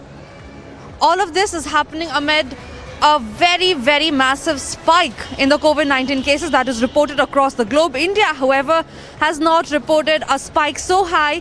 However, in order to maintain precaution, in order to maintain and make sure that everybody is safe and India does not face a COVID wave like before, India is taking all precautions. Health Ministry in this regard has issued advisories, which in this case is also making the RT-PCR test mandatory from 5 countries, which is China, Japan, South Korea, Singapore and Thailand. Like we say, precaution is always better than cure. Hence, take your precautions, maintain the COVID advisory protocols and stay safe. This is Tanisha Avasthi with Vijay Bhisham reporting from New Delhi for Republic TV. We're getting some breaking news now from Guntur. There's been an incident of Stampede during Chandrababu Naidu's meeting in Guntur. This is what we are picking up. Initial details coming in. Just picking up the first reports coming in from our correspondent, who's now confirming that there was an incident of Stampede. This was at TDP chief Chandrababu Naidu's public meeting in Guntur, Andhra Pradesh. 3 people lost their lives. In fact, very disturbing images. Very disturbing images. In fact, we'll hold on to those images. We'll hold on to those images. We'll take a closer look at these images and get you the details. But one more Stampede-like situation. Some of the pictures coming in are disturbing from Guntur. 3 people have lost their lives during the meeting there, the public meeting in Guntur. I'll try and go across to my colleague Aneri, who's picking up the details in Guntur, Andhra Pradesh, as there were reports of the stampede that took place there. We'll try and go across to Aneri if she's on the phone line. Meanwhile, those are the first pictures coming in of that meeting that took place. The aftermath, in fact, in what seems like the aftermath of the stampede. This was in Guntur, Andhra Pradesh. It's the second incident is what we are picking up. Aneri, she's live with us. Aneri, what's going on? Is it a case of mismanagement? Well, that's right, Niranjan. We have been saying, this is not the first incident. 2 days back also there was another incident which was reported in Nellore where 8 people died. And today, once again, when Chandrababu Naidu, the TDP chief, was holding a public meeting in Guntur in Andhra Pradesh, 3 people are said to be died. Well, further details are yet to be coming in. But yes, as of now, what preliminary investigation and preliminary information what we have got is that 3 people have lost their life and several are said to be injured in this because of a lot of crowd. As you can see there also in the visuals very clearly, thousands of people had gathered there to take part in the public meeting of the TDP chief Chandrababu Naidu there in Guntur, where he was addressing. He was holding a public meeting there, and thousands of people had gathered. Stampede-like situation led to the loss of life. 3 people are said to be died in this incident and several are injured. But more details in regard with what exactly has happened, we'll have to wait for further details. But yes, as of now, 3 of them have lost their life, and this is not the first incident. Just 2 days back, we had seen that in Nellore there was a roadshow where Chandrababu Naidu was leading the roadshow in Nellore, where we saw that there was a massive crowd. Thousands of people had gathered there to take part in that crowd, in that roadshow, and 8 people lost their life and 6 were injured in Nellore. But now, yet another incident coming in from Guntur, where we see that 3 have lost their life and also a few are said to be injured. Well, exact figure of how many are injured, we'll have to wait for more details in that connection, Niranjan. Right. The second incident, in fact, a few days back, 7 to 8 deaths were reported at Chandrababu Naidu's rally. That was another stampede-like situation. At that time, the incident was in a similar way. That was at Nellore district in Andhra Pradesh. This is in Guntur. Do we have any details of how many people were there? What arrangements were in place? How many people were expected? Have you been able to contact any of the TDP leaders, Aneri? Well, Niranjan, we tried to contact the TDP leaders, but they are not yet responding. They have not come out with any sort of official statement in this connection. But we see that thousands of people, according to the visuals also, which we have access from Guntur, where we see thousands of people had gathered because this was an open ground, is what we are able to understand. This was an open ground where Chandrababu Naidu was holding a public meeting in Guntur. Well, this is in run-up to the 2024 State Assembly elections. TDP chief Chandrababu Naidu has been holding several road shows, several public meetings. Well, this is not the public meeting or road show which has just began. Chandrababu Naidu has been doing such public meetings and roadshows since past many months against the state government, against the Jagan Mohan Reddy's government there. And so we see that now, as thousands of people had gathered there for that public meeting, which was being led by the TDP chief Chandrababu Naidu, but stampede-like situation led to the loss of life of 3 people and a few others are said to be injured. Well, exact figures for this is we'll have to wait. But yes, as also what we are being told is that police officials have reached the spot. They are right now have taken up rescue operations. They are trying to clear the way there in Guntur. So we'll have to wait for more details in this connection. But yes, shocking incident, and not the first one, because 2 days back also we had seen one similar incident had taken place in Nellore, and today it happened in Guntur. In fact, what we will do is we'll stay on the story. We'll stay on the story and we'll try and get some reactions, because some of the reports that we are picking up in the newsroom, Aneri, is that the number of those victims, now the number of victims could be much higher than what is being reported. As of now, what we have as per reports is that 3 people have died in a stampede. We're trying to find out how many people are injured. On the right of your screen, that's what happened a few days ago in Nellore. So we'll just put a timestamp on it. On the right of your screen, that's earlier stampede in Nellore. That was on the 28th of December. And on the left of your screen, that's today's incident of Stampede, where reports are trickling in that 3 people have died. And some of the reports suggesting that the number of those injured could be much higher. While we wait for some of those updates to come in from Guntur in Andhra Pradesh, we'll also try and connect with some of the leaders of the TDP and see if we can get them on the phone line. Very disturbing images are coming in from Guntur in Andhra Pradesh. Very similar, the images to what we saw a few days back in Nellore. Tragic incident from another rally of Chandrababu Naidu, the TDP chief. It's the second public rally where there's been a tragedy and a loss of lives.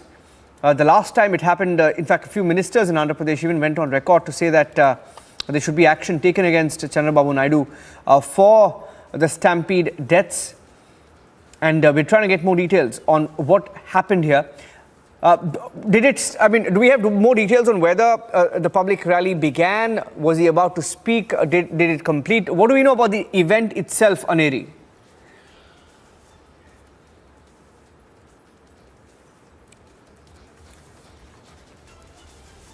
We'll try and go across to Aneri, but okay, she's back with me on the phone line. Aneri, can you hear me? Yeah, well, what we are being told is that right now, police officials are at the spot. They are right now trying to bring the situation under control, because there's a lot of panic-like situation which has been reported because of this stampede, which has been reported in Guntur during the Chandrababu Naidu's public meeting. Well, this is today's event. Where Chandrababu Naidu was holding a public meeting, and also earlier on 28th of December 2022, just 3 days back, we had seen that in Nellore also during the road show, Chandrababu Naidu who was holding the road show. 8 people lost their life there, and now we see that 3 people have lost their life in Guntur. Be with me, Aneri. I'm just getting in some reactions to what's happening here in Guntur. I have a spokesperson of the TDP, Anup Bugadi, joining us. Anup, can you hear me? Yes. Yeah. What happened here, Anup? Do we have details? The incident was very unfortunate. Though we had a very good public meeting roadshow, we have a sufficient arrangement, but precautions were not arranged by local police over there. So it led to the stampede, and unfortunately we lost the lives, and it was very unfortunate incident in Nellore. And even there are some multiple injuries to some other people as well, but it was very unfortunate in Guntur meeting. No, but why are you blaming the police? Who organized the event? I'm sure the police didn't organize the event, right? See, we organized the event, we took the permission from the police. But the police, the intelligence in the police department have an idea that how many people will turn to that for the road show. But the precautions were not arranged. See, first thing, we have to understand that several persons fell into the drainage ditch where it was being constructed on the roadside. So there was not a minimum safeguard for the drainage. So, but how are you blaming the police? I mean, all of the sudden. No. If your party organized the roadshow, and is it coincidental that there have been 2 incidents in 3 days, Anup? Yeah. Over 10 lives have been lost. 11 lives as per the reports. 7 to 8 on the 28th, and 3 lives lost today. See, that's what we are saying. It was very unfortunate. So, but we purely believe that it's due to lack of, what do you say, lack of intelligence failure. The precautions were not arranged by the local police. See, people are turning out in a huge numbers to listen to TDP Supremo Nara Chandrababu Naidu because they are literally pissed up with Y.S. Jagan Mohan Reddy. So the intelligence have a good reports that people are. I think you're making a mistake, Anup. I don't know if you're trying to allude some political motives to what is happening here. That's really unfortunate. It's the second stampede. You can't blame the police or intelligence failure for this, right? You obviously know how many people will turn up, and you will know whether the roadshow itself was held at. You're blaming construction. You're blaming the police. You're blaming the clearance. You're blaming everyone apart from the organizers, which is your party. See one thing. See who is ruling. Who is ruling in Andhra? See who is ruling in Andhra? The YSRCP party is ruling in Andhra. So we are seeing an open drainage without any proper protection. So didn't you think of that? 1 minute. Didn't you think of that? No, 1 minute. Any event, 1 minute, Anup, any event, right? Any event will be held at an area which is open and can accommodate that many people, right? Now you can't blame open drains for the death of people of a mismanagement of a roadshow, right, Anup? See, it's not a mismanagement. This is not the first time that the television party is arranging the roadshow. We have did several in past. It is not the new one. Now here we need to throw some light that where the incident was happened in Guntur. It was clear indication and a clear failure of the government of YSRCP that there was no development in Guntur and there was no proper protection for that Nala. It was a very... You're blaming the Nala, boss. I don't understand. Anup, people's lives have been lost. 1 minute. Anup, I don't think you're getting the point. You're not getting the point, Anup. Just be with me 1 minute. I have Abdul Hafiz Khan, YSRCP MLA, also joining us on the phone line. Abdul Hafiz Khan ji, ये क्या हुआ है यहाँ पे और यहाँ पे ये clearance कैसे? Who gave them the clearance? How was the clearance given? How was this mismanaged? Sir, let me tell you, sir. We all political parties, whenever we do any program, we know how much the crowd is going to come, which area we need to choose, what should be the location, how should be the roadmap. So everything is a planned way we should do it. Okay, and our leader was for more than 4,650 kilometers. We got much bigger size crowds, but never we had this kind of an issue. So the way these people have been doing for last 1 month, if you see the footsteps of them, if you go back and check their Facebook accounts or the video footages that they have sent to the media, they are planning every rally into narrow roads or in a smaller area. They are trying to dump thousands of people from like 5-6 assembly constituencies to show that there is a hype and that Chandrababu Naidu is getting a lot of attention from the public. No, but how did the police allow it? Abdulji, 1 minute. Okay, I get your point, but how is because it's the YSRCP government, right? How are you allowing these events or the road shows? Sir, whatever they are saying, let's say they are saying for 5,000 people of crowd, for the sake of a drone shot, for the sake of photo management, for the sake of media hype, they are dumping 10,000, 15,000 people, let's say. I'm just giving you an example. Okay, if the capacity is there for 5,000 people, okay, that is what they are saying when they are taking the permissions. But they want to show, they want to create a hype. They don't care. They are very irresponsible people. They are murdering people in the name of politics. And then again, they are blaming on us. What kind of politics is this, sir? They should be responsible for the way they are doing the thing. And he's such a seasoned leader. It's a seasoned party. It's not like they are novice. They have been into this political scenario for last 30-40 years. Either they want to do mudslinging politics, or they are doing only for the cheap photo shoot. And if you see in the past as well, he has done that in Pushkaral time. 29 people lost their life just because he was trying to do a video with the National Geographic Channel, and he wants to do a video with some renowned Telugu film director. So he is a very media savvy guy. No, I don't know. This is really unfortunate. Abdul, 1 minute. Abdul, I understand your point. You're trying to make a political point saying they say 5,000 people, they get 10,000 people to get better shots to show that they have bigger crowds. But tell me, how is the police or how is anybody allowing so many people to come there when there is no space? Who's eventually time and again we have been telling them for everything they want to do a political. If we stop their people that their capacity is not enough, they will say that the YCP government is not allowing people to attend our meetings. If we allow them, the Stampede kind of situation is happening. Sir, they have to be responsible, sir. They cannot do this mudslinging politics on us. But eventually, even the state will have to answer. We are questioning the TDP. I think I have 1 minute. Abdul, be with me. Abdul, be with me. I have another leader of the TDP. Abdul, be with me. I have TDP's Professor Jyotsna Tirunagari on the phone line. Professor Jyotsna, how did this happen?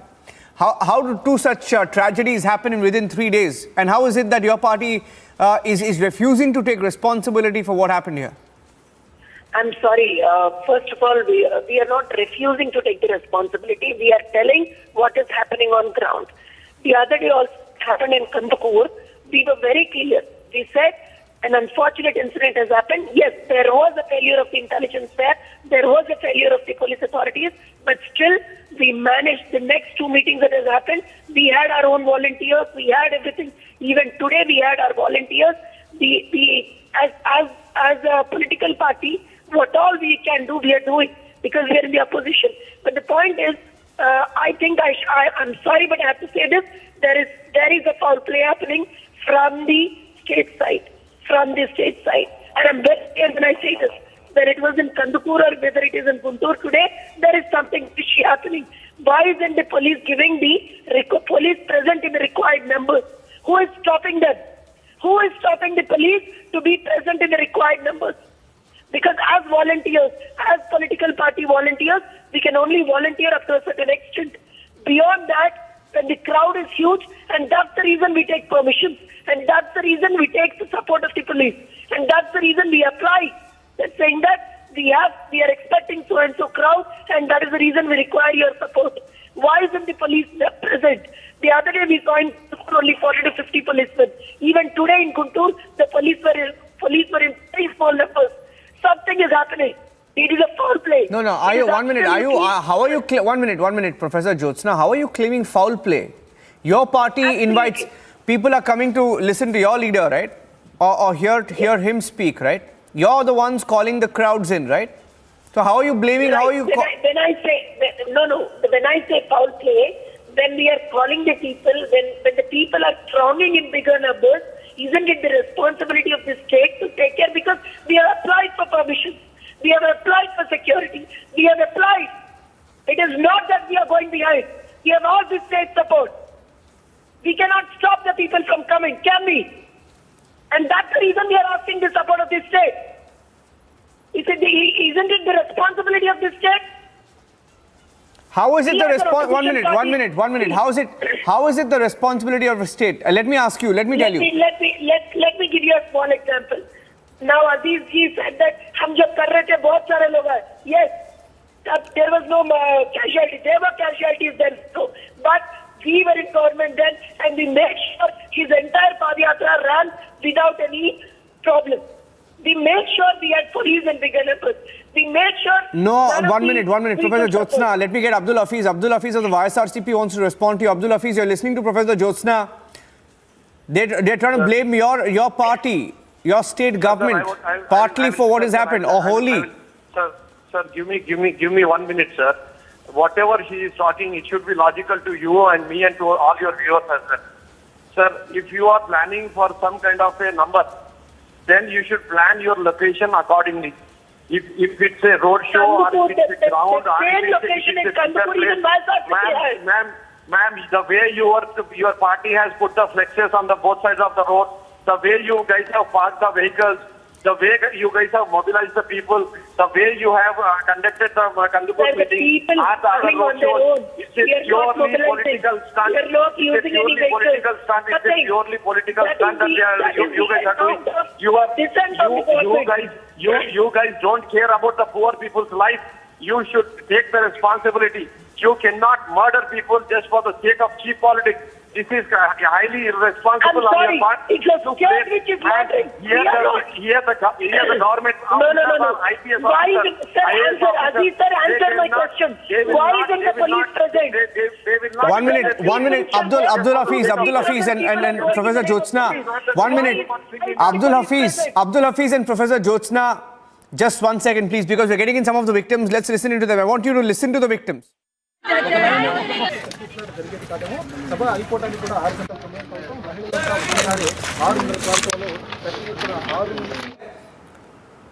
First pictures of the police on site. We had some of the eyewitnesses also speak there. So we'll try and play out what the eyewitnesses have said. Looks like the police is taking stock there.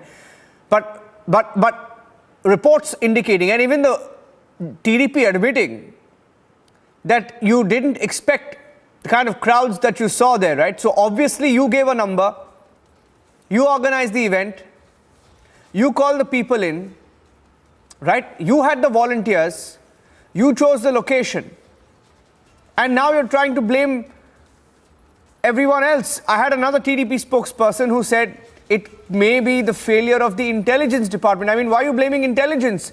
Professor Jyotsna, you're looking at the pictures, 2 tragedies in 3 days. 2 tragedies. It's not coincidental. See, that is what I'm trying to say. Because understand one thing, sir. The people are so much frustrated with the government of ISRCP. They want to air their. Who are they going to tell? It's only Chandrababu Naidu who can actually, try to probably give them what they want. And they want to see the leaders. They want to come. And whenever, when it was Rajam or Popili or Karnool or Adon or Adoni, wherever it was, we had huge crowds. Even in Kandukur, we had huge crowds. Even in Kavali, the very next day, we had huge crowds. Then on the other day also, we had huge crowds. Even today, when we had huge... And when I say foul play, when you see people are so much frustrated with the government, when they're coming out in big numbers, we are requesting the police to give us the help and support in the form of numbers, in the form of their presence. Why aren't they there? And one more thing. When a chief minister goes for a meeting or anything, he has 2,000 to 3,000 police stations. When people are coming in huge numbers, somewhere around 50 to 60,000, almost a lakh in some places, you hardly have 150 or 100 or... Really sad that, even now you're saying, both parties are making it political. I just want to go back to the pictures. No, you're making it political, Professor Jyotsna. It's really sad that 10 lives, 11 lives have been lost. It is our family members whom we are losing, sir. Please try to understand. It is our family members. Understand the pain that we are undergoing. Kindly understand. Our Supremo has gone to each and every house. And we are literally shocked. Losing our family members is the worst thing. We are so much pain. And they are politicizing. How rubbish can they get? Hafiz, are you listening to this? What? Sir, understand one thing, sir. It's our. I'm sorry, I have a very bad throat, but I'm sorry. It is our pain, sir. We are in a deep state of grief. Try to understand. Why are they politicizing? Let them give us more number of police. Who is stopping them? Who is stopping them? Please allow me, sir. Who is stopping them? Okay, Professor, just hold on. Let Abdul Hafiz respond, and I want to go across to my reporter who's picking up more details. Yes, Professor. Yes, Abdul Hafiz. Sir, I will tell you the footprints of this yatra, sir. It has been doing around for last 1 month. The way they have been doing it is, from 5-6 constituencies, they are putting the 2-3 people who will be expecting the party tickets. They are giving them a set target number to mobilize these many people, and even funding the crowd. It's a politically motivated, organized campaign, sir. It is not that people are coming for free because there's something very wrong is happening on the ground. It is a welfare state where we have given more than 1,85,000 crores to the public. So this is a orchestrated, politically motivated gathering. No. 1 minute. No. Sir, they have the number.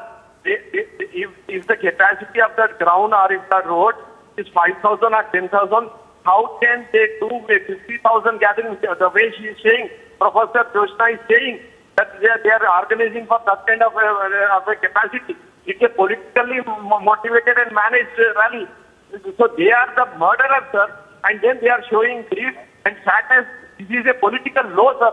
I totally condemn the way she is trying to portray the picture of the government. It is highly condemnable on the ground. Okay. You know what I'll do at this point is, Professor Jyotsna, I'll free you because we'll try and get you live at 9 o'clock. I'm just staying with this story itself. Abdul Hafiz Khan, I'll try and get you live as well. We're staying on the breaking news coming in from Guntur in Andhra Pradesh. Getting in disturbing news that 3 lives have been lost. Another roadshow of Chandrababu Naidu. We are very sorry about it, sir. Yeah. We are very sorry for those all poor people, sir. Can you join me live? Can you join us live? My team will try and get you live, on Zoom or Skype. Okay? Sure, sir. Okay, thank you. Thank you very much. I'm going back to Aneri. While we get those 2 leaders and 2 parties live, let's go back to Aneri. Aneri, do we have more details? What's the latest that you're picking up from Guntur? And what really happened there? Aneri. Well, that's right, Niranjan. Today evening, Chandrababu Naidu, who was supposed to hold a public meeting in an open ground in Guntur, where we see that it was an open ground, but due to the place got overcrowded. Well, that is the reason why it led to stampede-like situation.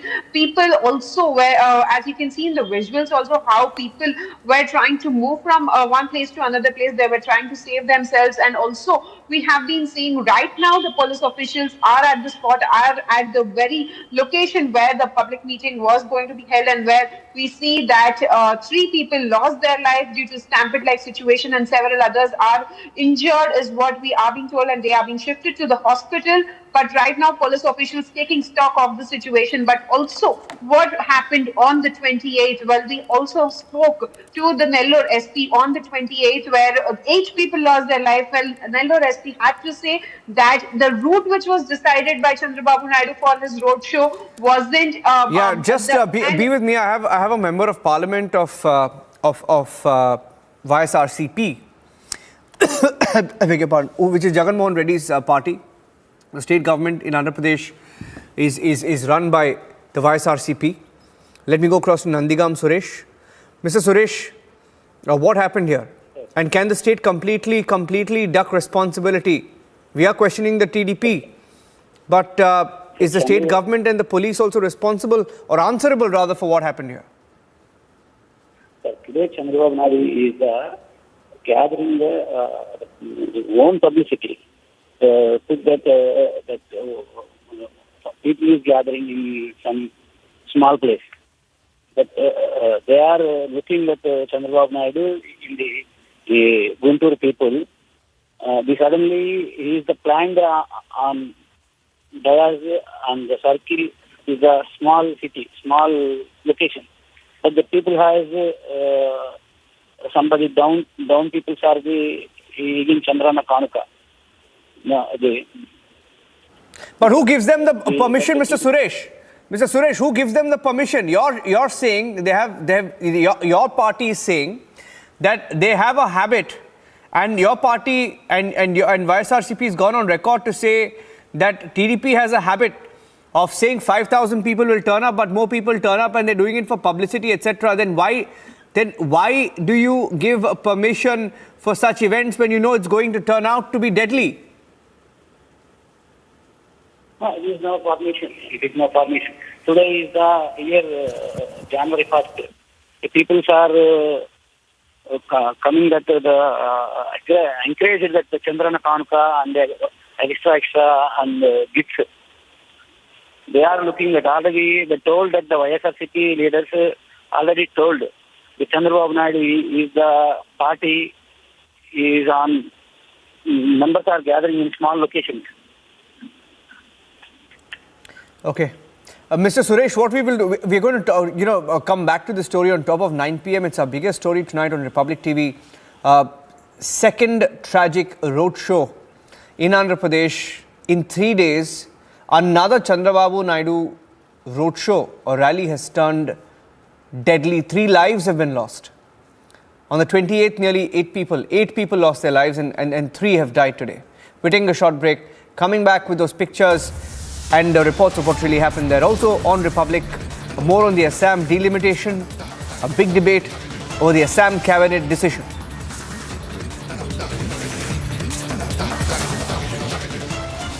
$11,000 placements last year.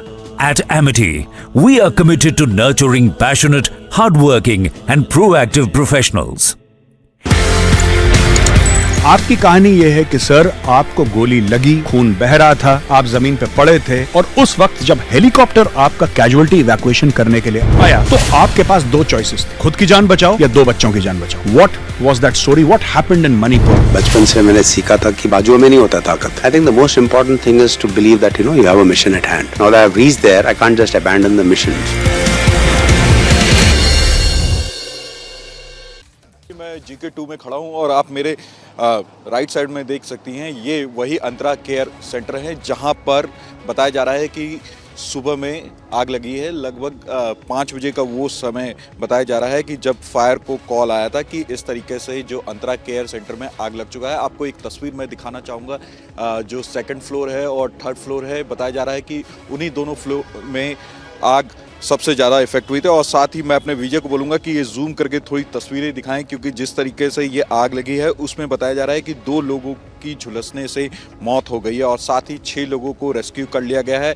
पूरी तरीके से rescue का काम यहाँ पे ख़त्म हो चुका है. और साथ में अपने विजय को बोलूँगा कि वो आगे चल करके दिखाने की कोशिश करें कि किस तरीके से ये आग ऊपर तक फैली होगी और जो अंदर लोग थे उनको काफ़ी मशक्क़त के बाद जो दिल्ली पुलिस के जवान हैं और साथ ही जो फायर के जवान हैं उन्होंने निकाला होगा. और साथ ही आप देख सकते हैं कि लगातार जो अधिकारी है, दिल्ली पुलिस का अधिकारी है और जो तमाम फायर के अधिकारी है वो अंदर ही मौजूद है और वो देख रहे हैं कि किसी तरीके से और कोई अंदर तो फंसा नहीं है.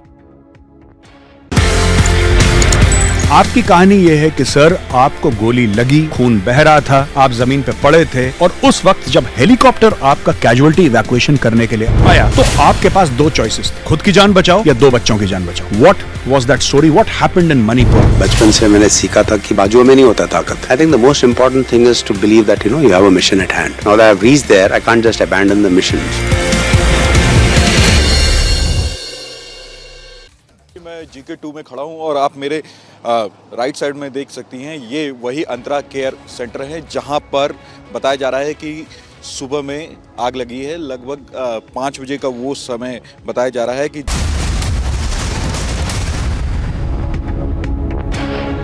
Getting in breaking news, ladies and gentlemen, the first pictures coming in of the Stampede in Guntur 5 days after a similar stampede took place in Nellore, Andhra Pradesh.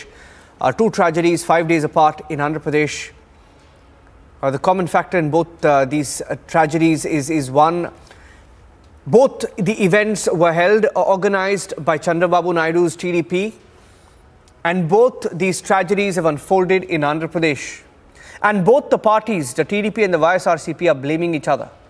YSRCP is the state government there, Jagan Mohan Reddy is the chief minister, TDP is a party founded and currently run by Chandrababu Naidu. His party is blaming the state government and the police. We'll take a short break. Coming back with the pictures and the reports on top of 9 p.m. from Andhra Pradesh, the Stampede, the tragedy, second in 5 days. Stay tuned. I'm Niranjan Narayanaswamy in Mumbai and this is Republic.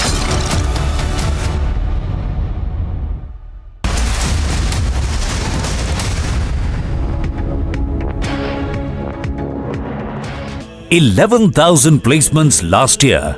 At Amity, we are committed to nurturing passionate, hardworking and proactive professionals.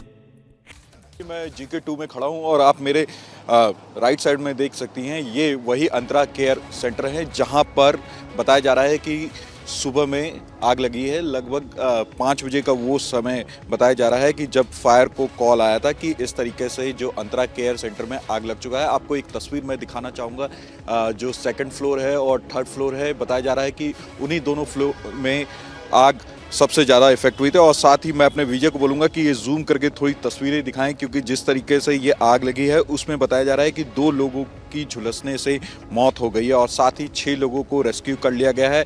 पूरी तरीके से rescue का काम यहाँ पे ख़त्म हो चुका है। और साथ में अपने विजय को बोलूँगा कि वो आगे चल करके दिखाने की कोशिश करें कि किस तरीके से ये आग ऊपर तक फैली होगी और जो अंदर लोग थे उनको काफ़ी मशक्क़त के बाद जो दिल्ली पुलिस के जवान हैं और साथ ही जो फायर के जवान हैं उन्होंने निकाला होगा। और साथ ही आप देख सकते हैं कि लगातार जो अधिकारी है, दिल्ली पुलिस का अधिकारी है और जो तमाम फायर के अधिकारी है वो अंदर ही मौजूद है और वो देख रहे हैं कि किसी तरीके से और कोई अंदर तो फंसा नहीं है। आपकी कहानी यह है कि सर आपको गोली लगी, खून बह रहा था, आप जमीन पे पड़े थे और उस वक्त जब हेलीकॉप्टर आपका कैजुअलिटी इवैक्यूएशन करने के लिए आया तो आपके पास 2 चॉइसेस थे, खुद की जान बचाओ या 2 बच्चों की जान बचाओ। What was that story? What happened in Manipur? बचपन से मैंने सीखा था कि बाजुओं में नहीं होता ताकत। I think the most important thing is to believe that you have a mission at hand. Now that I have reached there, I can't just abandon the mission.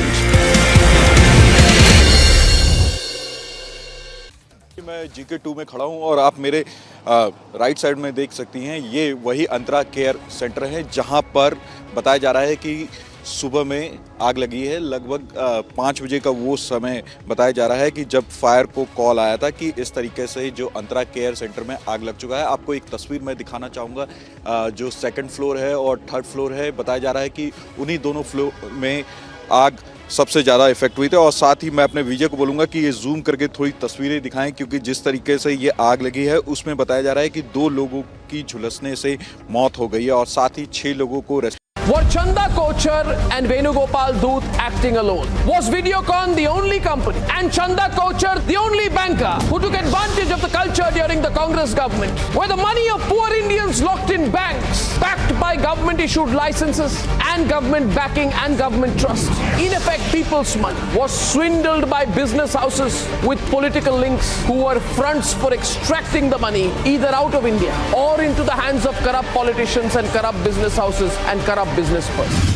Without political patronage, such corruption cannot happen. When we investigate at Republic, either SSR or such financial scams, the corrupt and those guilty fight us back. With your support, we at Republic will fight back harder and we will beat them. Ladies and gentlemen, the whistleblower in this big financial scam is live with me at 10 o'clock tonight.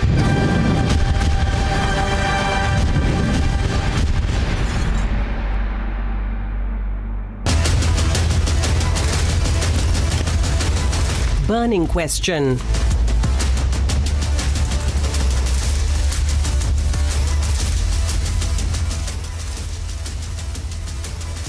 Thank you for joining us here on Republic TV. I'm Niranjan and wish a happy, healthy, successful 2023 to everyone. But on top of 9 p.m. this Sunday evening, we have some tragic news coming in from Guntur in Andhra Pradesh, where there's been a second stampede in 5 days. On the 28th of December, 5 days ago, there was a stampede at Chandrababu Naidu's event. 8 lives were lost. 3 have died this evening in a similar roadshow, 5 days apart. That's our top focus at 9 p.m. Here are the headlines.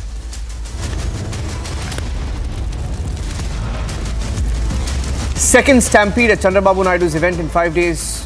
Nobody willing to take the responsibility.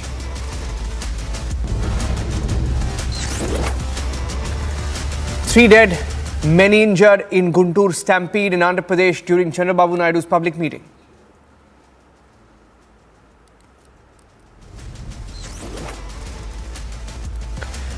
Hit and run case in the national capital. A 20-year-old mowed down, dragged by a car for 4 kilometers. 5 people arrested. The way the population is getting increased, And you have seen that how demography has changed in Kerala, Jammu, Kashmir, Bengal, in Assam. This is the real problem. As opposition tries to communalize delimitation process in Assam, the Chief Minister says there's nothing to politicize.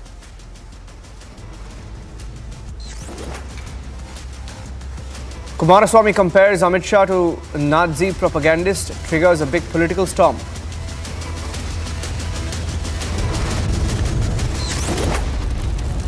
Pan-India protest by the Jain community against Jharkhand government decision on pilgrimage site.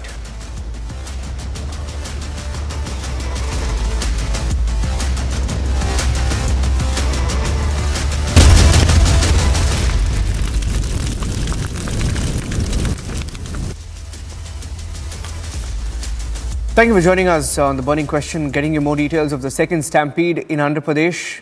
Once again at TDP Chief Chandrababu Naidu's roadshow. Today, this evening, in fact, 3 people have lost their lives in this stampede in Andhra Pradesh's Guntur. Here are the first pictures and the initial reports that have come in. And then we have representatives from both the TDP and the YSRCP joining us on the show.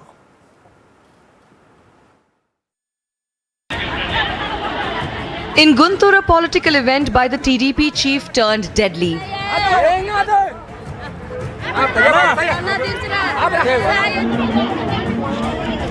A stampede has killed at least 3 and left several injured. This stampede comes 4 days after a similar stampede in Nellore that killed 8 people. The police in Andhra Pradesh is taking stock of the matter. But question remains, who is responsible? Bureau Report, Republic TV. Being joined by representatives of both the YSRCP and the TDP this evening on the show, I have Abdul Hafiz Khan, a YSRCP MLA, joining us live this evening from Kurnool, and Professor Jyotsna Tirunagari, who is a spokesperson of the TDP, joining us live from Hyderabad. Professor Jyotsna, the immediate question. Didn't you anticipate the crowds, especially after what happened in Nellore? Didn't you know what precautions had to be taken so that a Nellore type stampede doesn't repeat? And you let it happen. Hello? Can you hear me, Professor Jyotsna? Can you hear me? Yes. What precautions did you take after what happened in Nellore, and how did you let this happen again? 3 lives have been lost. Yes. First of all, we offer our deepest condolences for the loss of our own family members. One thing we would like to say is we have had our volunteers there. We had the entire system for us in place there. The only problem we had was we did not have the sufficient number of police supporting us there, which we have been time and again asking the government. We have applied for permissions, we have applied for their security, we have applied for the police to be present in numbers. And one more thing, it's not a blame game. It's not that we are blaming YSRCP or YSRCP blaming us. They are politicizing the event, but it is us who have lost a family member. It is us who are in this state of grief wherein it is unexpressible. Understand our pain. Because the people are frustrated with the stupid, I think I should use this term, stupid YSRCP rule. Madam, 1 minute. If I'm not wrong, it is your party that sought, right? You organize the event. You organize the roadshow. Yes. You pull in the crowds, right? It was your roadshow, your public rally, your volunteers, your party event. And how are you blaming the government for what happened? See, whenever any political party or any let's assume any organization also organizes any public event, we request. I have a bad line. I have a poor line with you. Video link. I'll get you back. Let me go across to Abdul Hafiz. Probably any casualties. I'll just reconnect your line, Professor Jyotsna, because I have a poor video line with you. Okay, let me get the initial comments from Abdul Hafiz. Abdul Hafiz, how many policemen were there? Did you really not give support to the TDP as being alleged? Sir, first of all, we offer our deepest condolences, sir. This is in the second time within 3 days that which is unfortunate that very poor and downtrodden people, families have lost their loved ones. Sir, I would like to tell you, for last 1 month, Telugu Desam Party and its Supremo Chandrababu Naidu have been trying to do road shows. Their road shows, the way they have been doing it, sir, is they are trying to mobilize people 5, 6, 7 assembly segments. They are giving targets to their leaders that you need to mobilize this number of party workers or sympathizers. Either they are sympathizers or some people might even have come there for some kind of a financial gain, sir.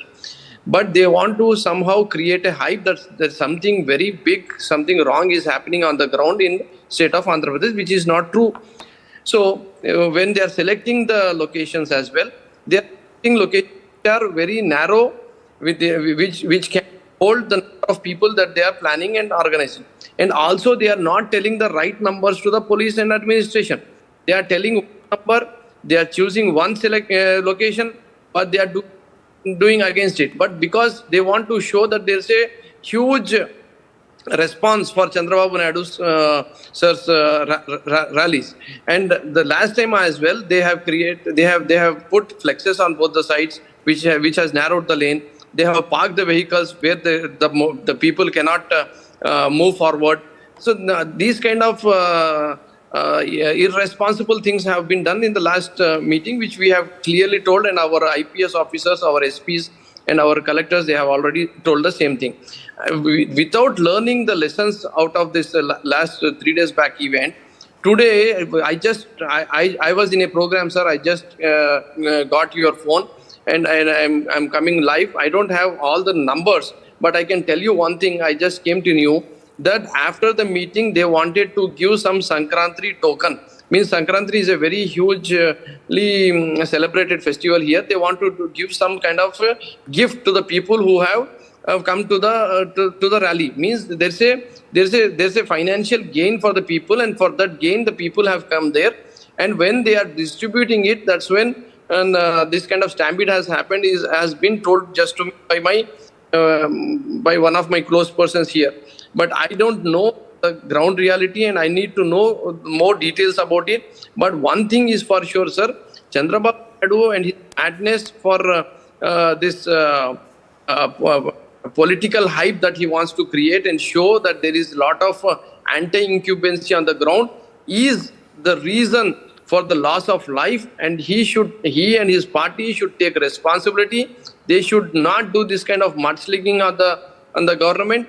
And any IPS officer of an SP rank or any IS officer of a district magistrate rank will not do anything wrong just for the heck of the it. entire, Abdul Hafiz, from what you're saying, you're trying to completely put the blame on the TDP. Yes, the TDP is answerable.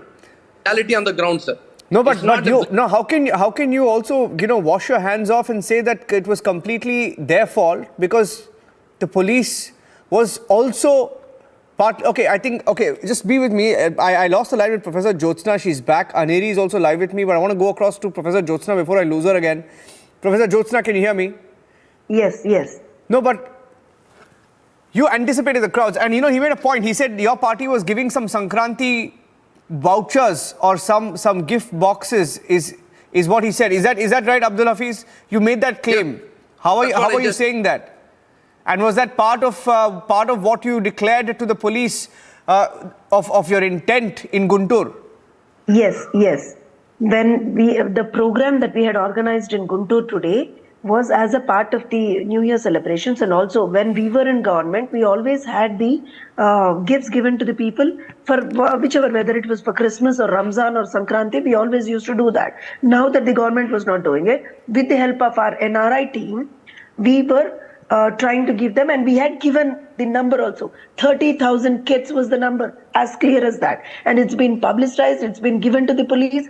Everything we have given in writing to the police, and wherever it was required, we have requested them for constant support and numbers if I give you an example, because I have to quote this, Guntur, we had a very bigger tragedy. So what we have done is, even then, we told the police, see, for an event that was, for let's assume for the political party of YSRCP or whatnot, they are having the police present in bigger numbers. And when we are giving you the numbers, and every time the number that we give, the crowd is more than that, almost 2 to 3 times more than that. And we have already mentioned it to the police also. We have constantly requesting them to be present in bigger numbers. We had Guntur incident, then again in Kavali we had, then the police were present because the immediate next day, then again the other day also we had police, but today again the police were present in very bigger number. It was not there, ma'am. Yesterday only you did the program went well. Okay, ma'am. Sir, the police were present in... Your organizers. Sir, if you want the police were present. That kind of a gift to the people, poor people, they for the gift.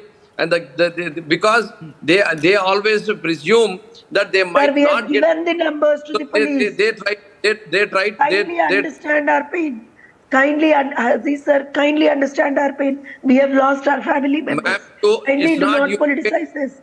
No, the sad part is Professor Jyotsna and Abdul Hafiz. 1 minute. Professor Jyotsna and Abdul Hafiz. Okay, 1 minute. Abdul Hafiz and Professor Jyotsna. 1 minute. Abdul, 1 minute. Hafiz, 1 minute. Hafiz, 1 minute. Hafiz and Professor Jyotsna, 1 minute. I want to play those pictures of people trying to revive those who fell unconscious, okay? And I want both of you to look at those pictures. Look at those pictures. Okay? It's very unfortunate. No, please look at those pictures. No, please don't say anything. Look at those pictures. Okay? 8 people on the 28th of December. 8 families. 8 families. For them, this year will never be the same. On the 1st of January, I'm speaking to both of you. Right? Today, 3 families have lost their loved ones. And both of you are blaming each other. Right? The TDP calls 30,000 people there or has intent to supply 30,000 kits to people. Obviously, Professor Jyotsna, you're not calling them out of just goodwill. Obviously, you want to also build your political capital by calling for this event. It is a fact. But none of you are willing to take responsibility and say... Sir, no, can both of you... First of all, will both TDP and the YSRCP say that both of you are responsible for this? Each of you are blaming the other. Let me put it very clearly here. When I said it's my family members, the other day when we have lost lives, we were the people who immediately rushed to the hospital. See, it's not again something that we are doing out of this thing. But your party is saying, madam, your party is saying that there was a drain that was open and the YSRCP government was responsible for that drain which was open. Who called those people there? And why are you calling people to an area where the drains are open? And who gives clearances for a public show or a public event where drains are open? Please respond. Both of you are responsible. That's what I'm saying. In Guntur, whenever a public meeting is held, a roadshow is held, that's the circle where it is held. And even then, we had our volunteers put up there. But there were no police. And again, it's not the question. And I'm sorry, when you say TDP is blaming, it's not about blaming, sir. It's about the pain that we are undergoing. I'm requesting the YSRCP not to politicize this. Both of you know. I'll tell you, Professor Jyotsna. Both of you are sitting. 1 minute. Both of you. 1 minute. I'll give you a chance to speak. Right? Both of you are sitting here on a debate, and both of you have not been there in Guntur. Okay. Both of you don't have the facts at hand of what really happened and why those 3 lives were lost. Correct? But both of you, without getting into the facts of what really has happened on the ground, are blaming each other. You're assuming that the TDP, the YSRCP government has not given you support. He's assuming that you're doing it for publicity and calling in the crowds because you want a better photo opportunity and hence putting people's lives at risk. Both of you don't really know what really happened. But even before getting into the facts, you're all blaming each other. Professor Jyotsna, I'll give you 30 seconds and I'll get Abdul Hafiz. Yes, see, it's not the blaming. Let me tell you one thing. You're saying you're sitting here and we have taken I can give you the numbers in what the police were present. My only question is, when you're asking us this, because we are on a debate panel here, the minister has come up without any, they have not even called for an inquiry. She blindly says it's the work of the TDP. How can they call it as the work of the TDP? So who is politicizing it? Which chief minister politicized this? Jagan Reddy politicized this. We are not politicizing. We are with the grieving families.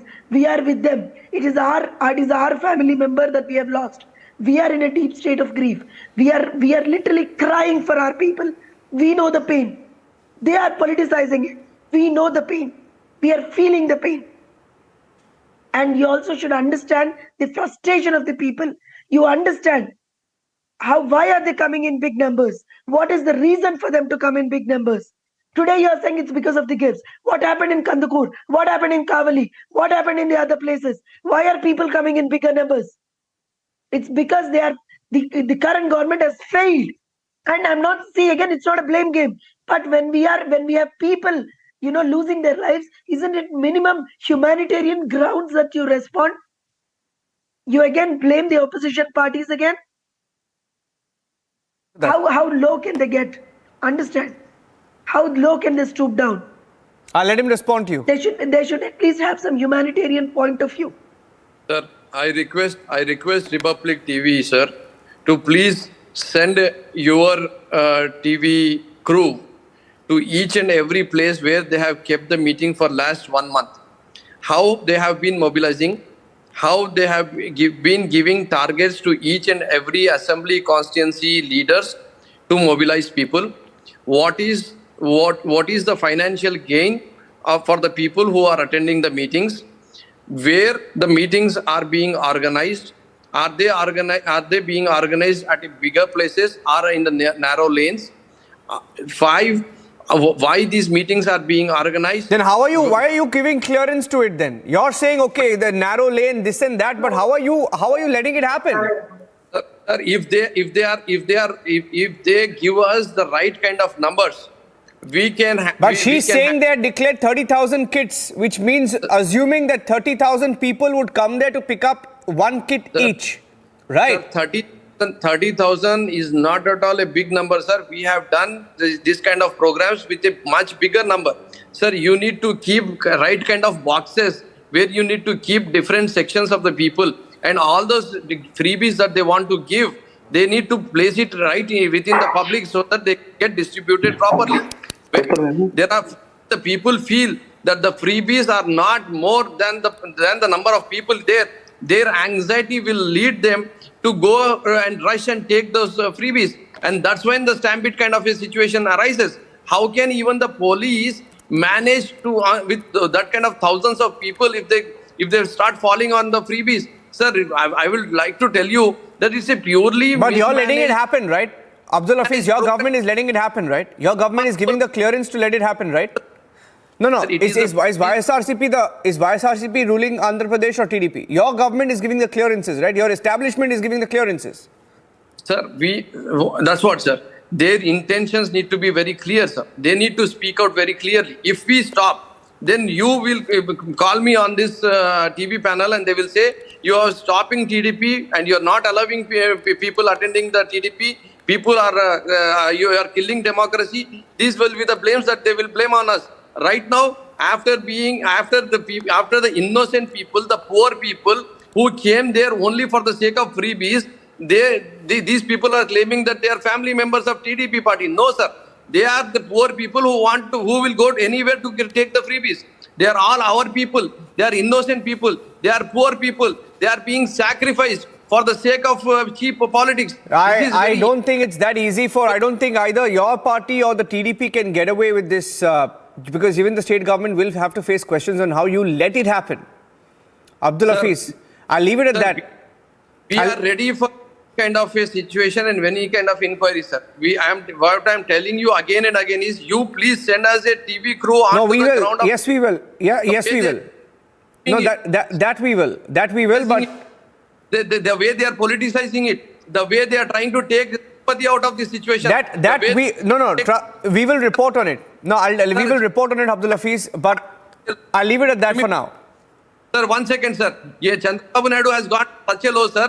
When people died, he said 3 SCs died, 2 STs died, 1 BC died, 1 OC died. Is this the way you talk to the people? Sir, no, you say that. You say all of that to the people who are there on the screen right now. They are innocent people. There's a loss of life. No, it's really sad that... No, I'll tell you, Abdul Hafiz, I'll leave it at this because it's really sad that 5 days after 8 lives were lost, this was allowed to happen, right? That's the only point, and that's the reason we're reporting on it. We'll take this forward. I'm getting in some more breaking news. Abdul Hafiz, thank you for joining us on the burning question. Thank you very much. Getting in some more breaking news from the national capital. Let's cut across. We're getting in the CCTV video of what happened earlier this morning, when a car dragged, first mowed down and then dragged a woman for nearly 4 kilometers. Getting in the first CCTV video. In fact, that's the CCTV video. We'll have to slow that CCTV video down because at some point in that video you can see the car. It comes in the frame. We'll just remove the top band because you can see that a car passes, and as the car passes you can see something below the car, and that's the body of the woman that was dragged for nearly 4 kilometers. Horrific accident in the national capital. And the saddest part is that the 5 people who were arrested who were inside that car, didn't even realize they had dragged, first mowed down, or they claim that they didn't even realize that there was a woman stuck below the car for 4 kilometers. And they dragged her for 4 kilometers. Look at that. That's a video, real time, because there was loud music in the car. They were playing loud music. We're waiting for a confirmation on whether they were in an inebriated state, whether they were drunk at the wheel when the accident took place. But that's the first CCTV video that's come in of the Delhi hit and run case. We've been reporting from the national capital. She was the sole breadwinner for the family in the national capital. She was first hit. She was working in an event company. She was hit by this car and her body was dragged for 4 kilometers and nobody realized it for 4 kilometers. That's the first CCTV video that's emerged. A woman was killed after she was hit by this car. She was dragged. She was entangled in the wheels. And the police said that the condition of the girl after the incident was so bad that after being dragged on, her clothes and even the backside of her body, many body parts were ripped off. The naked body of the girl was found in Delhi's Kanjawala, and a very disturbing incident that is being reported. We've been reporting on this crime since this evening. As per reports, a PCR call was received at about 3:24 in the morning. 3:24 in the morning was when the first call went out. From the details that we've picked up, and getting in more details that after that call, the police they noticed a body being dragged. Another PCR call was received at about 4:11 a.m. about the body of the girl lying on the road. The police alerted the officers, inspected the spot and took photographs of the spot from different angles, and the body was sent to a hospital where eventually the victim was brought dead. This is at the SGM hospital in Mongolpuri, as per details coming in. And the body was kept further at the mortuary of the hospital. A postmortem was conducted. That's the first video of the CCTV that's come in, where you can see the car. The timestamp on that CCTV video is 3:29 a.m. Vishal Pandey is joining me live. He's live in Delhi. He's been at the hospital. Let me go across to him. Vishal Pandey. जी बिल्कुल, देखिए इस वक्त हम SGM hospital के बाहर ही मौजूद हैं और मैं आपको बता दूं, इसी हॉस्पिटल में सबसे पहले जो है वो लड़की को लाया गया था। जब ये पूरी घटना हुई उसके बाद उस लड़की को यहीं लाया गया था, और जैसे ही उस लड़की को यहाँ लाया गया तो डॉक्टर्स ने पहले ही बता दिया कि पहले से ही जो है इसकी जान निकल चुकी है, यानी पहले से ही जो है डेथ हो चुकी है लड़की। इस वक्त तस्वीरें ये हैं कि यहाँ पर लड़की को जो है वो अंदर रखा गया है, मॉर्चुरी में रखा गया है और पोस्टमार्टम की तैयारी की जा रही है। कुछ ही समय में, यानी कल तक उसका है वो पोस्टमार्टम रिपोर्ट आ सकता है, सिर्फ सोर्सेज के हवाले से खबर निकली है। लेकिन सबसे बड़ी बात यह है कि सीसीटीवी तस्वीर जो आप रिपब्लिक टीवी पर देख रहे हैं, इसमें साफ देख सकते हैं कि ये वही बलेनो कार है जो वहां से गुजर रही है। और जरा सोचिए कि अगर एक तिनका भी फंस जाता है गाड़ी में तो साफ तौर पर हमें पता चल जाता है। लेकिन जो 20 साल की लड़की थी उसका वजन कम से कम होगा 50 से 55 किलो, और वो लड़की जो है वो फंस जाती है गाड़ी में, ऐसा उन आरोपियों का कहना है। और लाउड म्यूजिक और शीशा बंद होने के कारण उनको पता नहीं चलता है, और वो 4 किलोमीटर तक जो है उस लड़की को ड्रैग करके लेके जाते हैं। ये अपने आप में कई सवाल खड़े करता है। इन सवालों का जवाब लगातार दिल्ली पुलिस जो है वो लगातार आरोपियों से तफ्तीश कर रही है, जांच पड़ताल कर रही है। पूरे मामले में जो है वो FIR भी दर्ज हो चुकी है। दिल्ली पुलिस लगातार इस पर जांच पड़ताल कर रही है। बहरहाल हम लड़की के जो लड़की की माँ है उनसे भी हम मिले, और लड़की की माँ और लड़की का जो परिवार है उनका लगातार यही आरोप है कि ये बस एक्सीडेंट नहीं है, बल्कि उनकी बेटी के साथ दुष्कर्म किया गया है, उनके साथ गलत काम किया गया है, और उसके बाद जो है उसको मारा पीटा गया है, और उसके बाद जो है उसको सड़क पर छोड़ दिया गया है। ऐसा परिवार लगातार आरोप लगा रहा है। परिवार का ये भी कहना है कि अब इस मामले में हम चाहते हैं कि CBI जांच हो, और CBI जांच होने के बाद ये पता चले कि आखिर इन युवकों ने क्यों साजिश करके ये पूरी की पूरी घटना को, वारदात को अंजाम दिया। जी, back to studio. Okay, thank you for that. Thank you for that, Vishal Pandey. That's the first video. In fact, that's the car that dragged the body, and below the car, you can see that the body was dragged by this car for nearly 4 kilometers. For 4 kilometers, and the police claimed that this bunch of 5 men who were in the car were playing music so loudly that they didn't even realize that they had knocked someone down with the car, that they'd mouthed someone down and then dragged the body for nearly 4 kilometers. What a tragedy. The national capital. The victim was the sole breadwinner for her family, and her family devastated this 2023 on the first day of 2023. Tracking that story very closely. Some more breaking news coming in from Jammu and Kashmir. Let's go across now. Getting in some news of a grenade attack. A grenade attack in Srinagar at the CRPF. Zeenat, what more do we know at this point?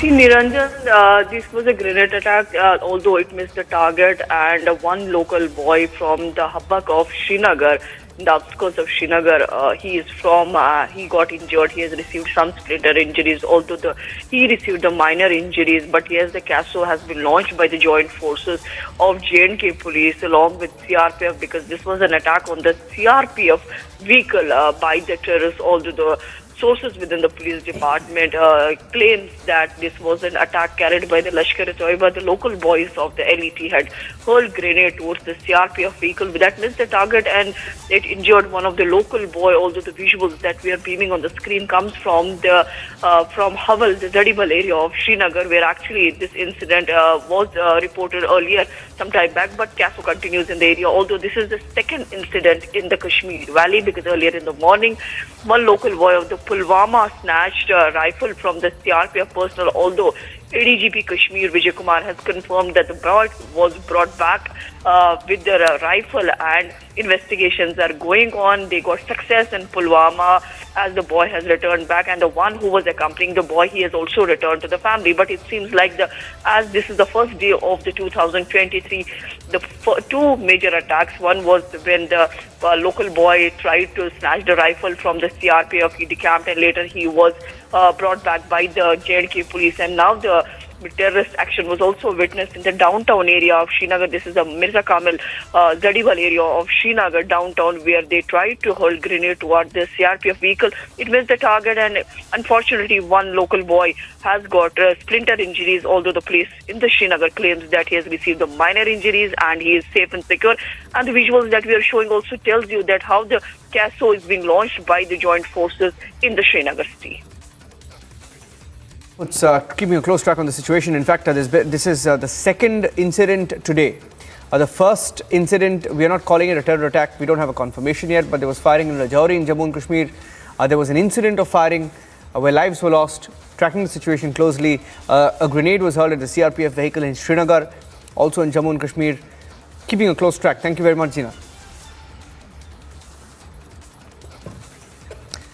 On to the big story from Assam, where the Chief Minister Himanta Biswa Sarma has asserted that criteria other than population should be considered for future delimitation exercises.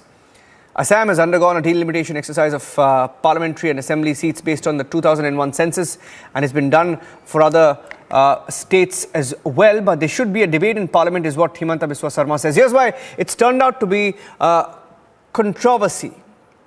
Take a look at what's happened so far. A day after announcing the merger of 4 districts in the state of Assam, the way the population is getting increased, and you have seen that how demography has changed in Kerala, Jammu, Kashmir, Bengal, in Assam. So I don't dispute his statement, but this is the real problem. And the large Indian community should fight back and should ensure that demography is not changed, and we must implement certain policy so that our demography remains intact. the Assam Chief Minister made it clear there was nothing political about the upcoming delimitation exercise. The scope of reconsideration is always there. But this exercise is not attributed to anything the way you want to put it. Now the Congress is calling it an exercise of polarization. Central government BJP का है, state government BJP का है, इन लोगों का क्या राय है नहीं जानते हैं, लेकिन असम का लोगों का कहना है अगर करना है तो 26 में करिए जहां में सीट बढ़ेगा, तो अगर करना है तो 2011 का एक सेंसस था, उस सेंसस में क्यों नहीं होगा? So does the AIUDF. Ultimately, our question is that you do this 24 or 26 once for all, not for twice. So that's why our demand is very clear. You do this as per 2011 census. The left claims the Assam government is only dedicated to RSS communal politics. Assam government is a most anti-national, anti-people, anti-minority, anti-Muslim government, and it is totally dedicated to RSS communal politics. So he behaving is like follow that line. There is no doubt about that. In Kashmir, the PDP is trying to claim data-based delimitation is a lie under the BJP. जो delimitation होता था वो non political होता था और election commission of India की तरफ से उसको किया जाता था, लेकिन बड़े दुख के साथ कहना पड़ रहा है कि जो जम्मू कश्मीर में हमारा डिलिमिटेशन कमीशन आया था, जो नए सिरे से डिलिमिटेशन हुआ, तो मैं अकेला नहीं कह रहा, या पीडीपी नहीं, हर एक पॉलिटिकल पार्टी ने कहा है कि वो सियासी तौर पे उसको छेड़छाड़ की गई है, किसी एक पर्टिकुलर पार्टी को फ़ायदा देने के लिए वो सब कुछ किया गया है. Fact remains, delimitation is a long pending exercise. The delimitation process were started once at 2001, but due to I don't know why it was not happening, but it is now delimitation will be there, and we welcome the decision of the election commissioner that delimitation will get one good perfect delimitation process, and thereby we will get a perfect constituency. It's an essential and timely process of a democracy. Bureau Report, Republic TV. Joining us on the debate are Pramod Swami, spokesperson of the Assam BJP, Karan Verma, author, political analyst, and questioning the move are Vivek Srivastava, political analyst, and Anirban Banerjee, who's also a political analyst, joining us live from Kolkata. Now, Anirban Banerjee, is the real problem that Himanta Biswa Sarma has said? Okay, actually, let me put that question to Karan Verma.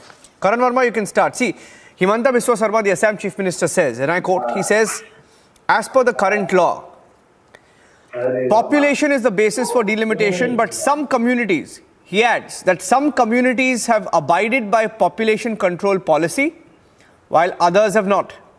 But those who have violated the policy are being rewarded, and those who have abided by it are being punished. Now, is that the real reason why they're questioning it? Because they don't like how frank and straight Himanta Biswa Sarma is, isn't it? I think he's hit the nail on its head.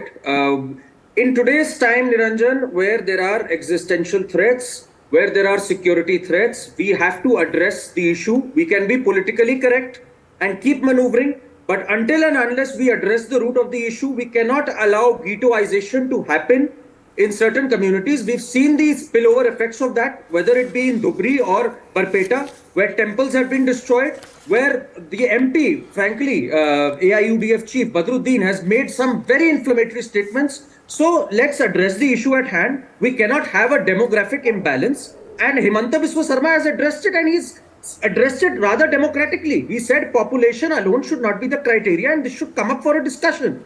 I don't see anything undemocratic or wrong in that. I think the left and the opposition has a problem whenever there is anything that is talked of as far as regularization. When madrasa regularization was discussed, they had a problem. Your entire logic of the matter is illegal immigration is addressed, they have a problem.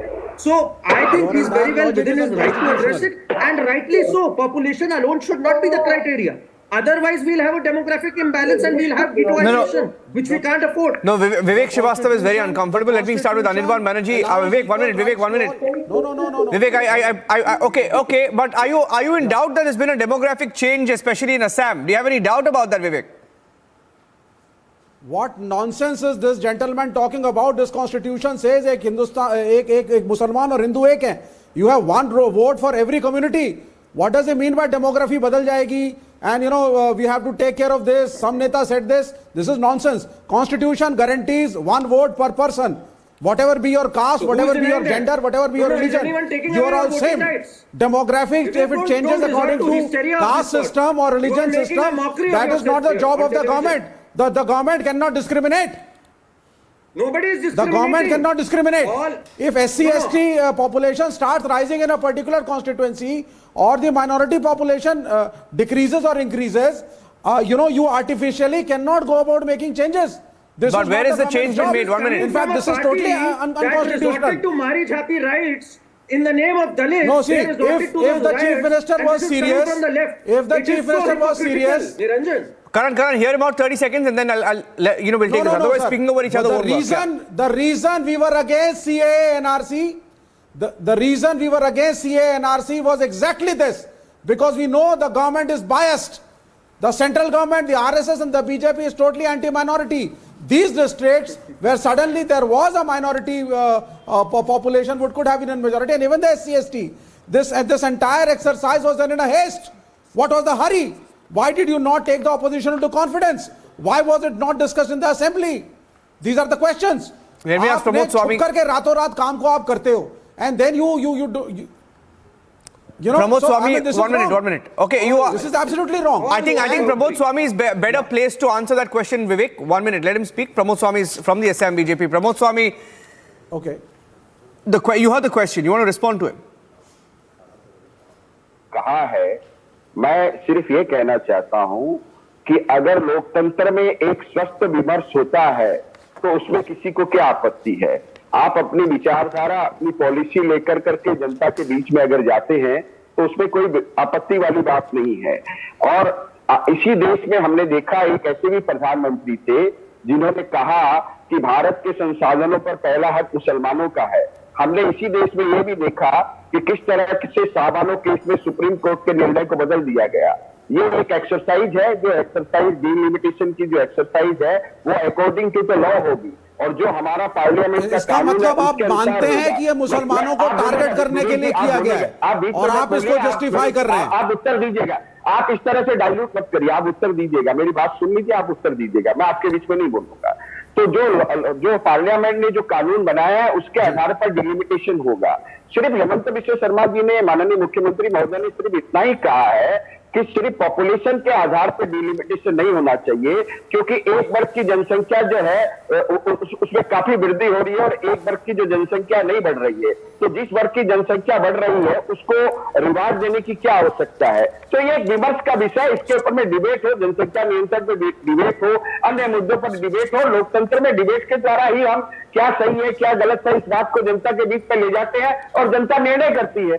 इसमें गलत आपने debate नहीं करी ना sir, आपने assembly में debate नहीं करी, आपने डिबेट करी ही नहीं सर, आपने अपोजिशन को बुलाया ही नहीं। हमने तो एक मुद्दा उठाया जो हमने, आप पहले डिसीजन ले लेते हैं, चारों डिस्ट्रिक्ट को मर्ज कर देते हैं, उसके बाद आप कहते हैं डिबेट करेंगे कि जो वर्तमान कानून है उसके अनुसार डिलिमिटेशन होगा और उन्होंने अपना एक विचार रखा है जनता के बीच में। मैं आपसे I am asking you simple question sir, अगर किसी डिस्ट्रिक्ट में SC/ST की जनसंख्या बढ़ जाती है नहीं सर सुन लीजिए, क्या किसी डिस्ट्रिक्ट में SC ST की जनता I think we're getting too technical. One minute, Vivek. या अपर कास्ट के अनुकूल, क्या आप वहां भी यही करेंगे? प्रशासनिक डिसीजन है और आसाम गवर्नमेंट को एडमिनिस्ट्रेटिव डिसीजन लेने का अधिकार है. Okay, one minute. Okay, let me bring in. Don't speak over each other. We'll just have two. We'll have two panelists. No, 1 minute. We'll have two panelists on the screen. Okay, we'll have two panelists on the screen. Let me bring in Anirban Banerjee.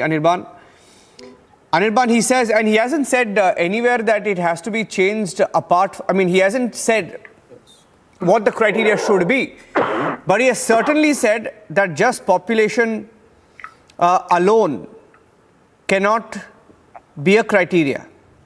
It should not be the only criteria. And he has a reason to say that because Assam has seen a demographic change, whether you like it or not. Anirban, can you deny that Assam has seen a demographic change?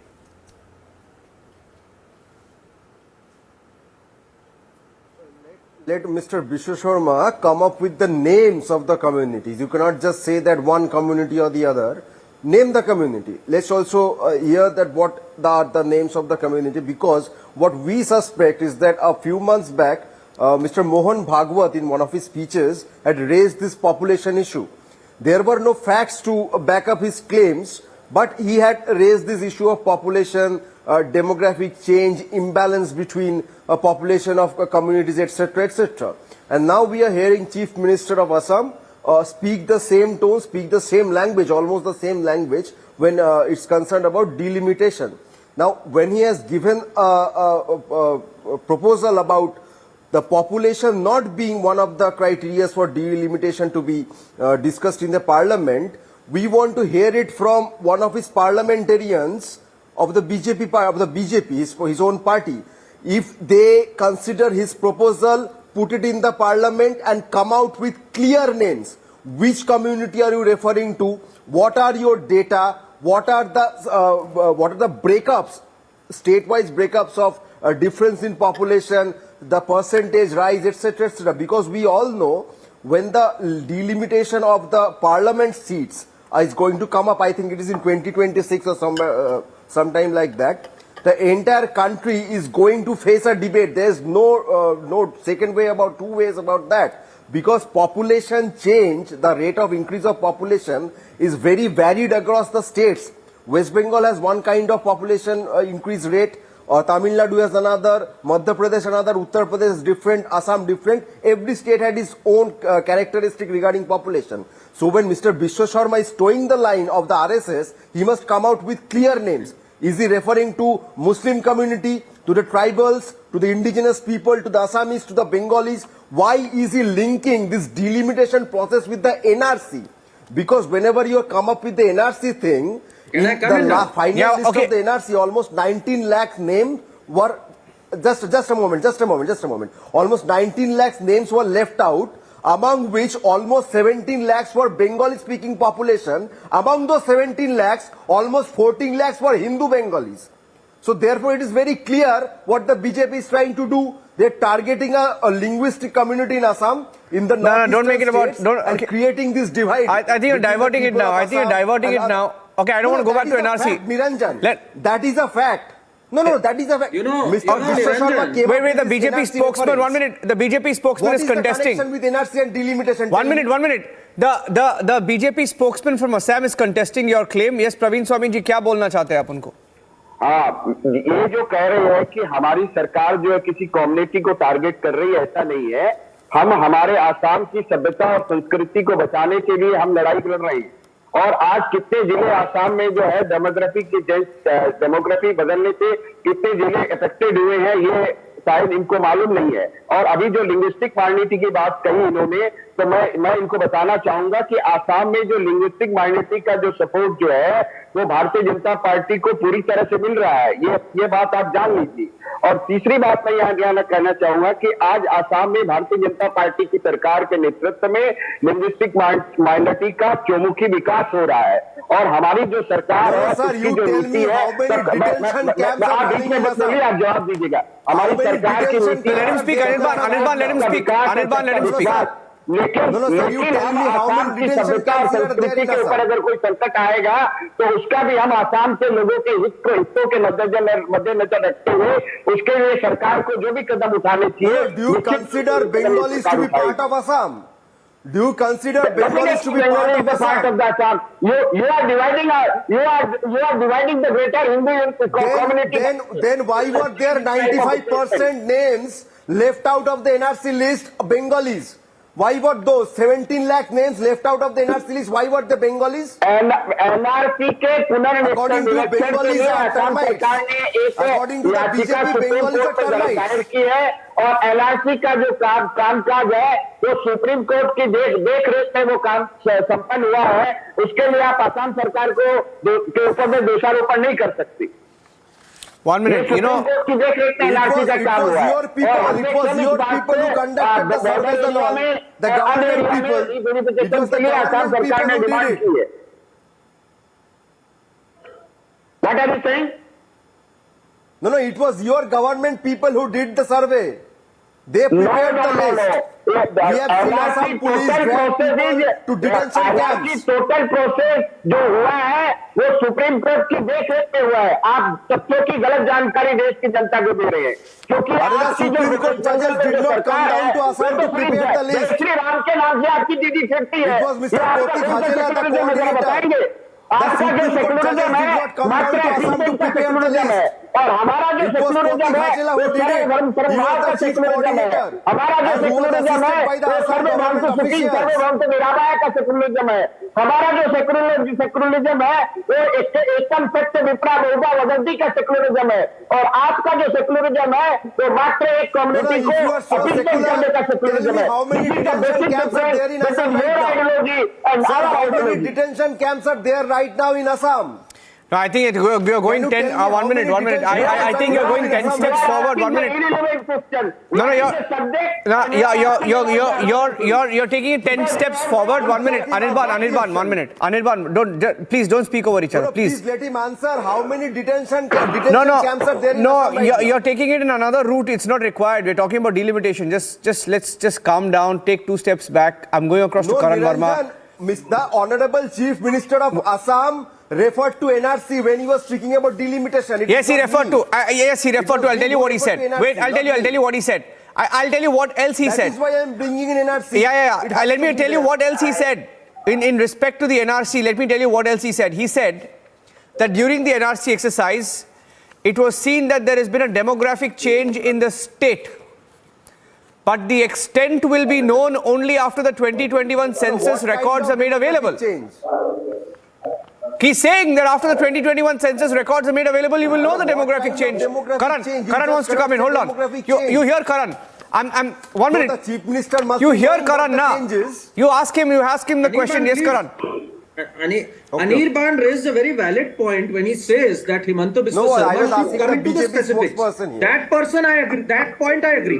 But he made 2 factual inaccuracies. One, he said that the number of Bengali Hindus who are not in the NRC list are somewhere around 12 lakh. They are just 5.5 lakhs and that too, 1 lakh of them could not get a certain entry right, which is going to be corrected in the coming days. So that reduces it to just 4.5 lakhs. So if you say they are doing it for the vote bank considerations, you are wrong. Secondly, who brought the communal angle? It was Badruddin Ajmal who brought the communal angle. Badruddin Ajmal said, "हम यहाँ majority में हो गए हैं. अब हम बताएंगे हिंदुओं को. हिंदू तो बच्चे भी नहीं पैदा कर पाते 40 की उम्र के बाद." He passed communally charged statements. Mr. Himanta Biswa Sarma never made it Hindu-Muslim. He just talked about demographics. Exactly. Mr. Badruddin Ajmal, who is the MP from Dhubri, he said that we are now in majority. We must be in majority. No, and Vivek, a communal color. Karan. Yeah. One interesting. Okay, one last point. I just want to make one last point. Vivek, listen to this. Very interesting, huh? The AIUDF, Badruddin Ajmal's party, claims several assembly constituencies which were previously reserved for SC and ST communities have undergone demographic changes, and in the meantime, Muslims comprise the majority in many such constituencies. Such seats, he said, should be reserved accordingly on religious basis. Vivek Srivastava, I think you were mentioning, you were referring to Badruddin Ajmal in your first comment, right? Not Imanta. You meant Badruddin Ajmal, right? mentioned SC, ST. You said Badruddin Ajmal was communal, right? Yeah, please. Yeah. Now, Mr. Badruddin Ajmal has every right to, get his own party. We are a democracy. He's got a right. He's wrong. Fantastic. You're saying he's got a right. Ajmal has got a right to an opinion. Badruddin Ajmal has got a right to an opinion, but the Chief Minister doesn't. If he is wrong, that does not make the BJP right. No, but he's got the right, but the BJP doesn't have the right to have an opinion. First of all, absolutely not. Because the BJP, the Chief Minister is of BJP. The ruling party is the BJP. The government is BJP. So you're saying Badruddin Ajmal is not communal? It would have been a different fantastic. thing. You're saying Ajmal is not communal for saying that, Yes, he could be communal. He could be communal. See, you are diverting. We are here to debate.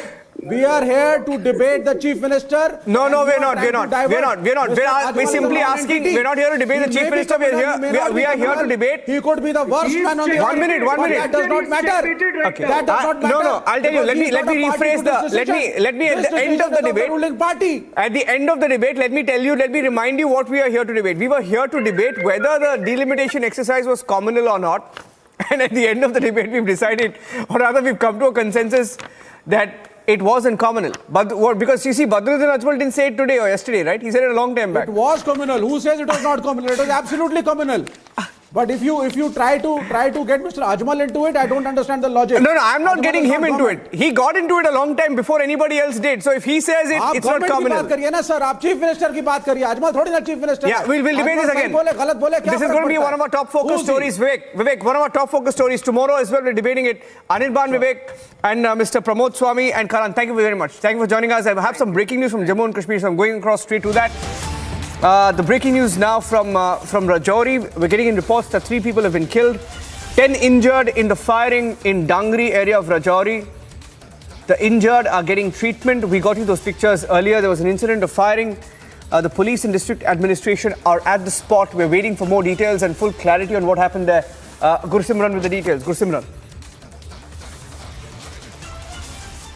Yes, Niranjan, right now we are in the Aknoor area where the entire area has been put on the alert after what it prima facie seems a terror attack that has been carried out by 2 armored terrorists who were carrying the 2 automatic weapons and also a huge cache of arms and ammunition in a bag they were carrying. And this incident has been reported at around 7:30 in the evening when these group of 2 terrorists, they barged in the 3 to 4 houses and then they opened fire in which 3 people so far have lost their life. 7 others are injured, out of which the 3 people are said to be critically injured. The Indian Army's Mi-17 has already been pressed into the service that those critically injured will be taken to the Jammu, and all the vehicles that are coming from Rajouri and also going towards the Rajouri district, they are thoroughly being checked by the Jammu and Kashmir police so as to ensure that everything goes smooth and all the vehicles are thoroughly checked so that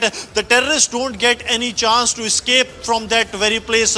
What it primarily seems that this is a group of newly infiltrated terrorists that have managed to sneak in inside the Indian territory, because this area comes in the Rajouri and this is very near to the line of control from where Pakistan is always in a bid to push terrorists into the Indian territory. On 28th of December, a major bid by the Pakistan to push in a group of Jaish terrorists into the Indian territory has been foiled, and now another such incident coming into fore where the 3 civilians have been killed in a possible terror act.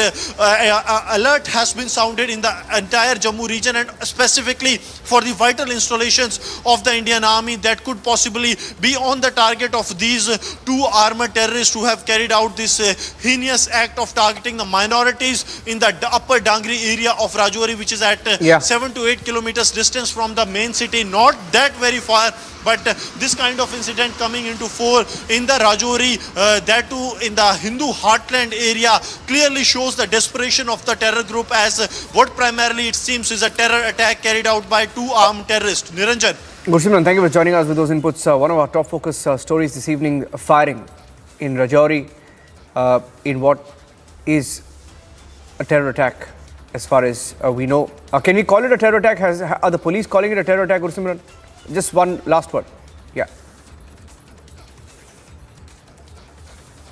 To some of the senior officials, and they said that as per the statement of the one of the person who got injured, it is a terror attack. So prima facie it is a terror attack. Okay. And also one of the terror groups, Jaish-e-Mohammed operated groups, has claimed the responsibility. Okay, thank you for that, Gursimran. One of our top focus stories here on Republic. Taking a short break now. Back to the headlines. Stay tuned.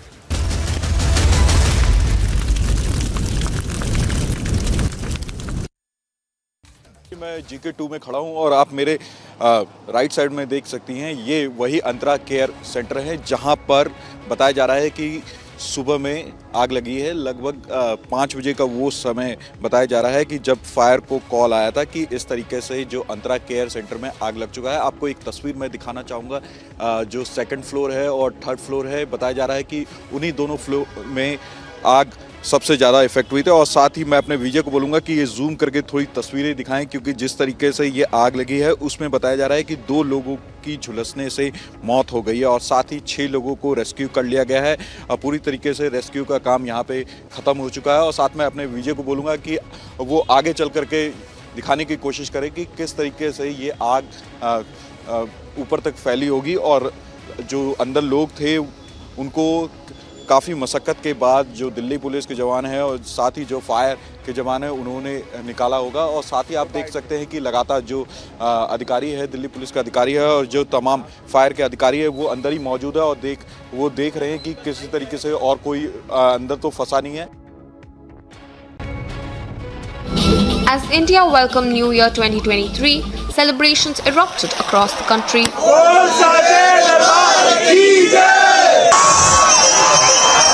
But in Bengaluru, the situation remained tense. In a video making rounds on social media, watch how Bengaluru police lathi charged to disperse the huge crowd after it went out of control.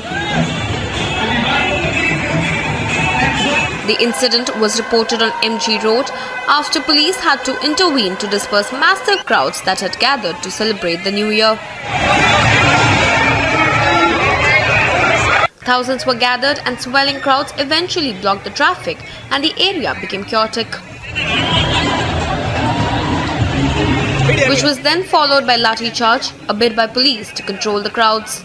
Bureau report for Republic TV.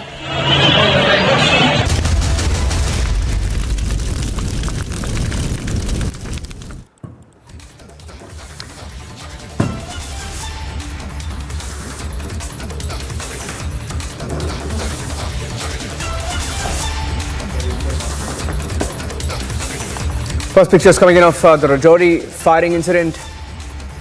No official word from the police on whether it was a terror attack, but 3 people have been killed, over 10 injured in the firing that took place in Rajouri, Jammu and Kashmir. There was indiscriminate firing is what we are picking up from Jammu and Kashmir. Taking a short break, back with more details.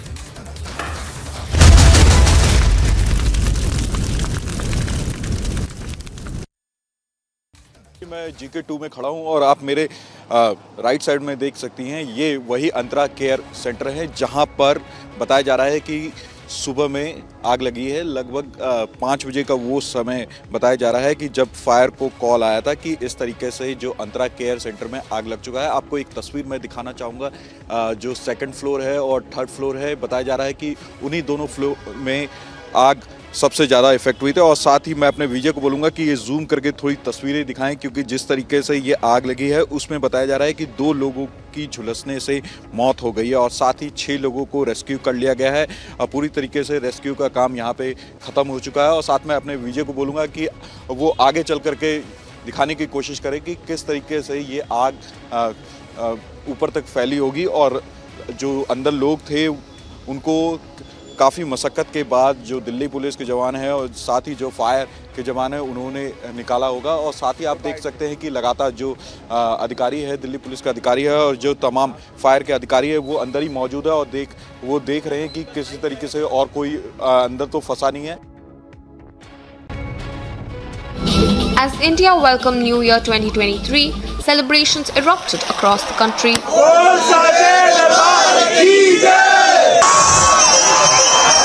But in Bengaluru, the situation remained tense. In a video making rounds on social media, Watch how Bengaluru police lathi charged to disperse the huge crowd after it went out of control. The incident was reported on MG Road after police had to intervene to disperse massive crowds that had gathered to celebrate the New Year. Thousands were gathered and swelling crowds eventually blocked the traffic and the area became chaotic, which was then followed by lathi charge, a bid by police to control the crowds. Bureau Report for Republic TV.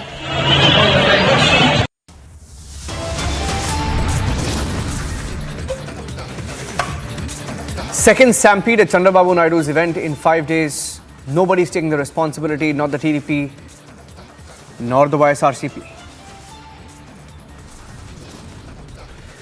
3 dead, many injured in Guntur stampede during Chandrababu Naidu's public meeting.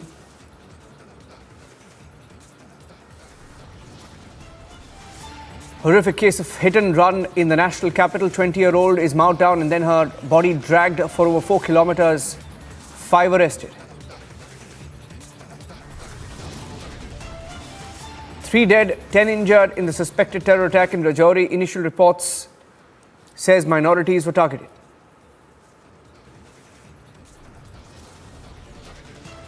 Terrorists hurled grenade at CRPF vehicle in Srinagar. Cordon search operations launched.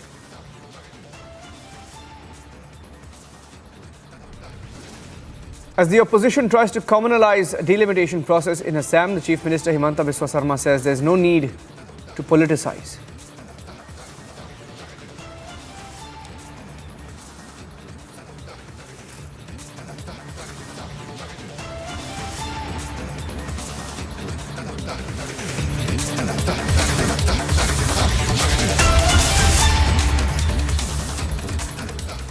Thank you for joining us here on Republic TV. A woman, a 20-year-old, was killed after she was hit by a car and then dragged for a few kilometers on the road in the national capital. Her body was entangled onto the wheels. Delhi police say that the condition of the girl after the incident was so bad that her clothes and even the backside of her body was ripped off. The body was dragged for 4 kilometers at least. The suspected car has been traced down. 5 occupants arrested from their houses. It happened early morning, a little after 3:30 a.m. The police say that the medical examination is being conducted to ascertain if the 5 arrested were under the influence of alcohol. But reports suggest that they were playing the music was so loud in the car that they didn't even realize, they claim, that somebody was stuck below the car. Here are some of the reports we've been gathering from the national capital of this hit and run.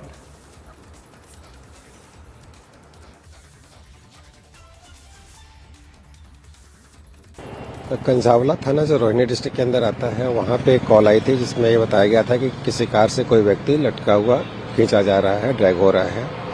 उसके बाद वहाँ की police ने जब car number से identify किया तो उसके ऑनर और जो कार के ऑक्यूपेंट्स थे उनके बारे में पता चला। जब हमने उनको एप्रीहेंड करके उनसे पूछताछ की तो उन्होंने बताया कि सुल्तानपुरी के इलाके में एक स्कूटी के साथ उनका एक्सीडेंट हुआ था और जहाँ एक्सीडेंट हुआ तो वहाँ जब हमने वेरीफाई किया तो वहाँ पे एक स्कूटी टूटे हुए हालत में मिली भी थी और स्कूटी के नंबर से हमने विक्टिम को आइडेंटिफाई किया तो ये पता चला कि इंसिडेंट के टाइम में एक्सीडेंट जो हुआ था उस समय स्कूटी से लड़की गिरी थी और बालेनो कार जिसमें एक्यूज सवार थे उसके नीचे आ गए थे और उसके साथ ड्रैग होते काफ़ी दूर तक गई थी। एक्यूज्ड की ये दलील रही है कि कार के शीशे बंद थे और म्यूजिक काफ़ी हाई वॉल्यूम पे था इसलिए उनको पता नहीं चल पाया और सड़क भी उबड़ खाबड़ थी इसलिए वो पता नहीं कर पाए कि गाड़ी के नीचे कोई व्यक्ति है या उबड़ खाबड़ होने की वजह से गाड़ी पे बम्प है। काफ़ी दूर जाने के बाद उन्होंने रियलाइज़ किया और उसके बाद फिर बॉडी डिसएंटेंगल करके वहाँ से वो फिर भाग गए। बाद में हमने उनको पकड़ा है। जो इनिशियल इन्वेस्टिगेशन में इस्टेब्लिश हुआ है वो ये है कि एक फैटल एक्सीडेंट है और एक्यूज्ड के पार्ट पे ये गलती रही और जो उन्होंने रुककर विक्टिम को देखने के बजाय ड्रैग करते हुए गए और काफ़ी दूर तक बॉडी गाड़ी के साथ खींचती रही। Meanwhile, the family of the girl has alleged foul play and suspects that there may be more to the crime.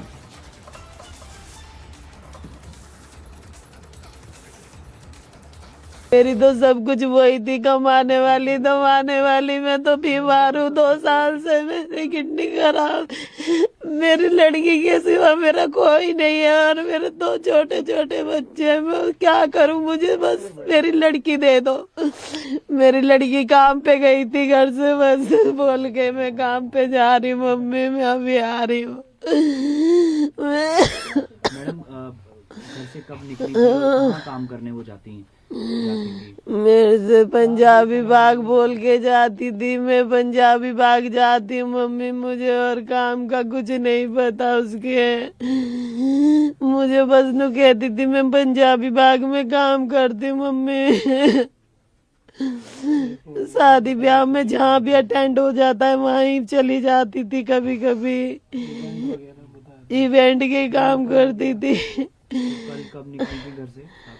कल शाम को निकली थी 5-6 बजे करीब। यार मेरा आज कहीं इवेंट है, मैं आ जाऊंगी। फिर मैंने 9 बजे करीब कॉल करी, फिर कॉल नहीं लगी।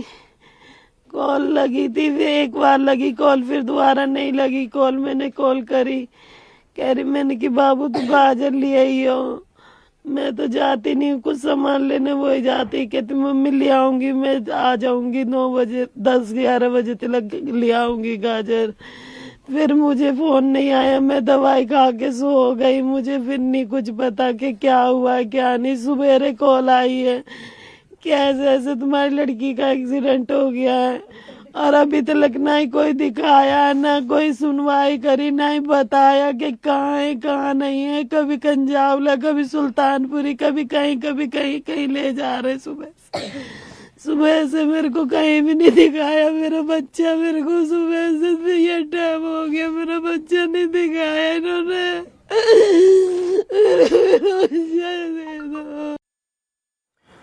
My colleague Shrishti has filed a report showing the condition of both the vehicles after the incident. In fact, we've been reporting on this story since 5 p.m. this evening. The pictures are horrific. The CCTV image showing that the body of this 20-year-old was dragged for several kilometers. तस्वीर आप यहाँ पर देखिए, और ये वही गाड़ी है जिससे ये एक्सीडेंट यहाँ पर हुआ है। तस्वीरों के जरिए हम आपको लगातार दिखाने की कोशिश कर रहे हैं। हमारे सहयोगी जो हैं वो उज्जवल यहाँ पर मौजूद हैं, वो आपको ये तस्वीरें यहाँ पर दिखा रहे हैं। आगे से आप देख सकते हैं कि गाड़ी बहुत ज़्यादा, आप देखिए कि गाड़ी किस तरीके से बहुत ज़्यादा, गाड़ी पर किसी प्रकार के कोई निशान यहाँ पर नहीं आए हैं, और इसी गाड़ी में बताया जा रहा है कि वो लड़की जो है फंसी हुई थी। हल्के फुल्के स्क्रैचेस आपको यहाँ पर देखने को मिल रहे हैं, और सबसे बड़ी बात आप ये छोटी गाड़ी है, ये छोटी गाड़ी है, ये ज्यादा बड़ी गाड़ी नहीं है, और ये छोटी गाड़ी है। देखिए अंदर जो है वो सिगरेट पड़ी हुई भी यहाँ पर आपको दिखाई देगी। तस्वीरें आप यहाँ पर देख सकते हैं, माचिस और सिगरेट यहाँ पर दिखाई दे रही है। सीधे तौर पर ये वही गाड़ी है, आपको बताए बलेनो गाड़ी। आपको आगे से एक बार तस्वीर हम आपको यहाँ पर, उज्जवल आपको आगे से ये तस्वीर यहाँ पर दिखाएंगे। आप देख सकते हैं कि आगे बहुत ज्यादा नुकसान यहाँ पर नहीं हुआ है, आगे बहुत ज्यादा नुकसान यहाँ पर नहीं हुआ है। नीचे बम्पर की तस्वीर इस वक्त हम आपको यहाँ पर दिखा रहे हैं, और बताया जा रहा है कि 20 साल की लड़की जो है वो है, और किसी को मालूम नहीं पड़ता। आप नीचे की तस्वीर हम आपको लगातार यहाँ पर दिखा रहे हैं। आप देख सकते हैं कि इसी गाड़ी में जो है नंबर प्लेट भी यहाँ पर लगी हुई है। नंबर प्लेट हल्की सी मुड़ी आपको दिखाई देगी। जिस हिसाब का ये एक्सीडेंट यहाँ पुलिस बता रही है, अगर वाकई में ये वैसा एक्सीडेंट होता तो गाड़ी के हालात आप यहाँ पर देखिए। ये स्कूटी है, आप पहले स्कूटी की तस्वीर यहाँ पर देख लीजिए कि स्कूटी का ये जो आगे का हिस्सा है, आगे का हिस्सा वो पूरी तरीके से खत्म हो चुका है। आप देख सकते हैं, चाहे हेडलाइट की बात करें या फिर आप देखिए कि पूरा हिस्सा आगे का पूरी तरीके से खत्म हुआ है।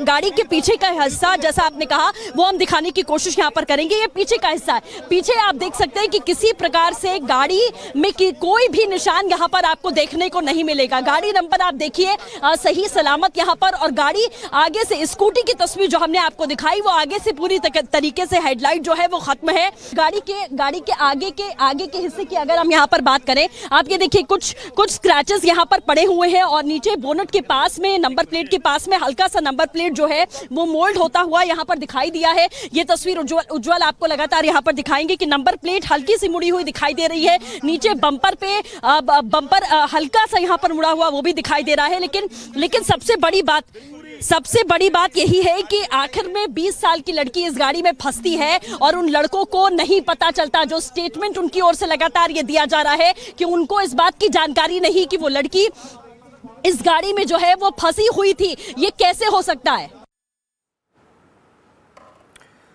The other big story we've been tracking from the state of Andhra Pradesh this evening, there's been a second stampede at the TDP chief Chandrababu Naidu's roadshow.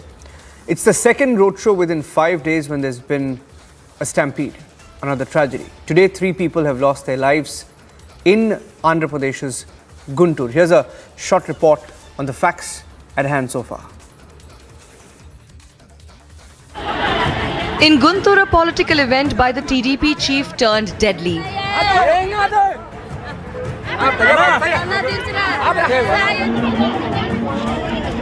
A stampede has killed at least 3 and left several injured. This stampede comes 4 days after a similar stampede in Nellore that killed 8 people. Police in Andhra Pradesh is taking stock of the matter. But question remains, who is responsible? Bureau Report, Republic TV. We are in the Aknoor area where the entire area has been put on the alert after what it prima facie seems a terror attack that has been carried out by 2 armed terrorists who were carrying the 2 automatic weapons and also a huge cache of arms and ammunition in a bag they were carrying. And this incident has been reported at around 7:30 in the evening when these group of 2 terrorists they barged in the 3 to 4 houses and then they opened fire, in which 3 people so far have lost their life. 7 others are injured, out of which 3 people are said to be critically injured. The Indian Army's Mi-17 has already been pressed into the service that those critically injured will be taken to the Jammu, and all the vehicles that are coming from Rajouri and also going towards the Rajouri district, they are thoroughly being checked by the Jammu and Kashmir police so as to ensure that everything goes smooth and all the vehicles are thoroughly checked so that the terrorists don't get any chance to escape from that very place. What it primarily seems that this is a group of newly infiltrated terrorists that have managed to sneak inside the Indian territory, because this area comes in the Rajouri and this is very near to the line of control from where Pakistan is always in a bid to push terrorists into the Indian territory. On 28th of December, a major bid by the Pakistan to push in a group of Jaish terrorists into the Indian territory has been foiled, and now another such incident coming into fore where the 3 civilians have been killed in a possible terror act. Alert has been sounded in the entire Jammu region and specifically for the vital installations of the Indian Army that could possibly be on the target of these 2 armed terrorists who have carried out this heinous act of targeting the minorities in the upper Dangri area of Rajouri, which is at 7 to 8 kilometers distance from the main city, not that very far, but this kind of incident coming into fore in the Rajouri, that too in the Hindu heartland area, clearly shows the desperation of the terror group, as what primarily it seems is a terror attack carried out by 2 armed terrorists. There's a big political face-off over the delimitation exercise in Assam. The opposition has questioned the Himanta Biswa Sarma government for, one, merging the districts, and second, the comments on the change in demography. Here's the story so far. A day after announcing the merger of 4 districts in the state of Assam, the way the population is getting increased, and you have seen that how demography has changed in Kerala, Jammu, Kashmir, Bengal, in Assam. So I don't dispute his statement, but this is the real problem. And the large Indian community should fight back and should ensure that demography is not changed, and we must implement certain policy so that our demography remains intact. The Assam Chief Minister made it clear there was nothing political about the upcoming delimitation exercise. The scope of reconsideration is always there. But this exercise is not attributed to anything the way you want to put it. Now the Congress is calling it an exercise of polarization.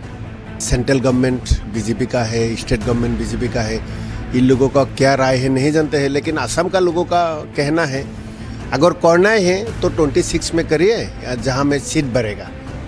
तो अगर करना है तो 2011 का एक census था, उस census में क्यों नहीं होगा? So does the AIUDF. Ultimately, our question is that you do this 24 or 26 once for all, not for twice. So that's why our demand is very clear. You do this as per 2011 census. The left claims the Assam government is only dedicated to RSS communal politics. Assam government is a most anti-national, anti-people, anti-minority, anti-Muslim government, and it is totally dedicated to RSS communal politics. So he behaving is like follow that line. There is no doubt about that. In Kashmir, the PDP is trying to claim data-based delimitation is a lie under the BJP. जो delimitation होता था वो non political होता था और election commission of India की तरफ से उसको किया जाता था, लेकिन बड़े दुख के साथ कहना पड़ रहा है कि जो जम्मू कश्मीर में हमारा डिलिमिटेशन कमीशन आया था, जो नए सिरे से डिलिमिटेशन हुआ, तो मैं अकेला नहीं कह रहा या पीडीपी नहीं, हर एक पॉलिटिकल पार्टी ने कहा है कि वो सियासी तौर पे उसको छेड़छाड़ की गई है, किसी एक पर्टिकुलर पार्टी को फ़ायदा देने के लिए वो सब कुछ किया गया। Fact remains, delimitation is a long pending exercise.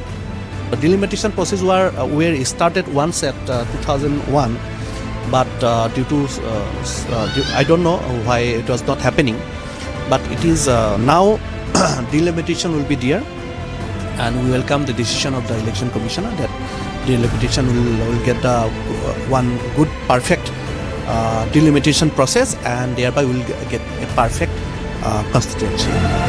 It's an essential and timely process of a democracy. Bureau Report, Republic TV.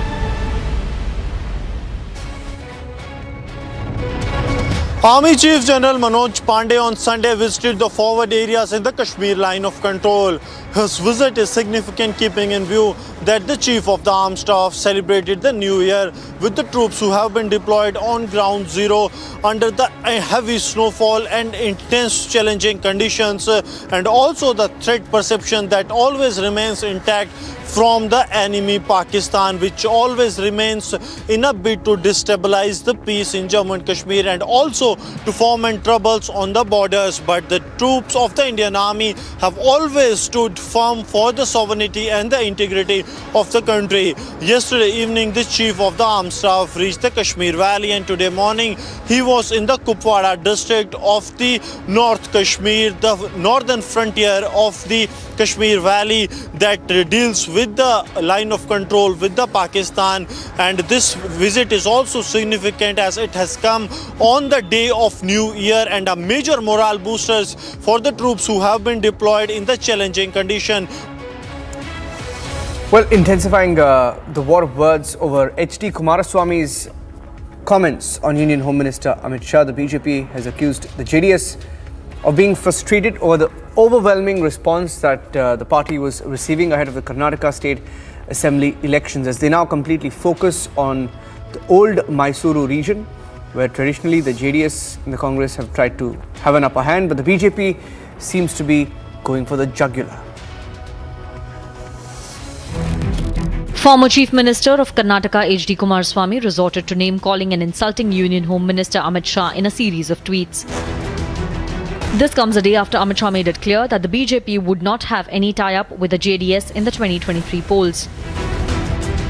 JDS और कांग्रेस एक ही सिक्के की दो पहलू हैं। हमेशा आपने JDS को वोट दिया और कुमारस्वामी जी कांग्रेस की गोदी में बैठ गए। मैं आज कहने आया हूं कि एक बार भारतीय जनता पार्टी को पूर्ण बहुमत की सरकार दीजिए। 5 साल के अंदर ये परिवारवाद, ये भ्रष्टाचार और एक जातिवाद, तीनों को भारतीय जनता पार्टी समाप्त कर कर्नाटक के अंदर इस देशभक्त सरकार देने का काम करेगी। In the 11-tweet thread, HD Kumaraswamy responded to Amit Shah's charge that Karnataka would become ATM if JDS comes to power. Congress आती है तो कर्नाटक दिल्ली का एटीएम बन जाता है, और जेडीएस आती है तो एक परिवार के लिए एटीएम बन जाता है। बारी बारी ये दोनों पार्टियों ने भ्रष्टाचार कर कर्नाटक के विकास को रोकने का काम किया है। Rumours were rife with a possible JDS-BJP tie-up ever since JDS stalwart and former Prime Minister Deve Gowda paid a visit to Prime Minister Modi on 14th December. When Amit Shah inaugurated a mega milk dairy in Mandya, Karnataka, in the presence of Deve Gowda. However, the BJP Karnataka, through its official handle, has also openly lashed out at HD Kumaraswamy and claimed that JDS was rattled about BJP's growing presence in Mandya. In 2019, BJP had won a crucial trust vote that ousted the JDS-Congress coalition government of 14 months. Question is politics of abuse the only trick in the JDS arsenal?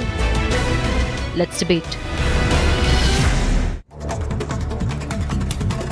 Army Chief General Manoj Pandey visited forward posts at the line of control, interacted with troops, motivated soldiers posted along the line of control on the first day of 2023.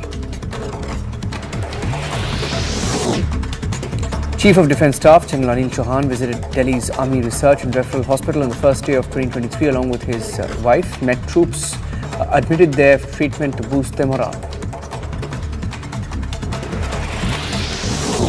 2 persons have been killed, 14 others injured in a fire that broke out after a blast at a boiler at a chemical company in Maharashtra's Nasik. The incident took place at around 11:30 this morning at the Nasik-Mumbai highway unit. Fire was reported near the gates of the Uttar Pradesh Assembly. The fire was triggered reportedly by a short circuit. No casualties were reported. Odisha Crime Branch has said that they've recorded statements of hotel employees in connection with the death of Russian tourists, adding that the investigation was underway and that it would continue for a few more days. They will have to analyze statements before confirming any more details.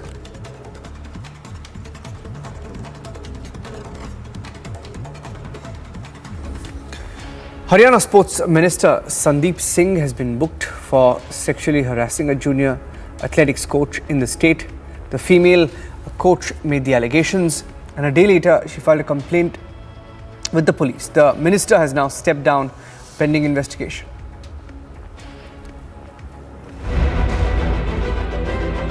Sexual harassment allegations have shaken up the Haryana cabinet. तो ये प्यार से इसकी चीज़ें पूरी नहीं हुई तो फिर इसने ऑफिशियली हमेशा कोई ना कोई ऐसा एटमॉस्फेयर तैयार किया है कि ये लड़की तो चल के मेरे पास ही आएगी। और जब मैं एक एम्प्लॉय हूँ तो सिंपल सी बात है, मैं डायरेक्ट उनके अंडर में काम कर रही हूँ, तो इन्होंने हर वो चीज़ की, ये बाज नहीं आए अपनी हरकतों से। तो मेरा सब्र बिल्कुल पेशेंस जवाब दे चुका था और इसीलिए मुझे आना ही पड़ा बाहर।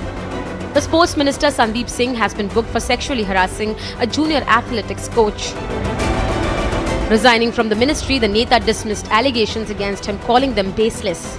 आप सबको पता है कि एक माहौल क्रिएट किया गया है मेरी छवि को ख़राब करने के लिए, और एक खेल विभाग के जूनियर कोच ने जो एलिगेशंस, गलत फॉल्स एलिगेशंस लगाए हैं, उसकी मैं चाहूँगा कि अच्छे से जांच हो। जांच चल भी रही है और जो भी रिपोर्ट आए, जो भी दूध का दूध और पानी का पानी आए, निकल कर जब बाहर आए तो उसके बाद फिर माननीय मुख्यमंत्री जी अगला फैसला लेंगे।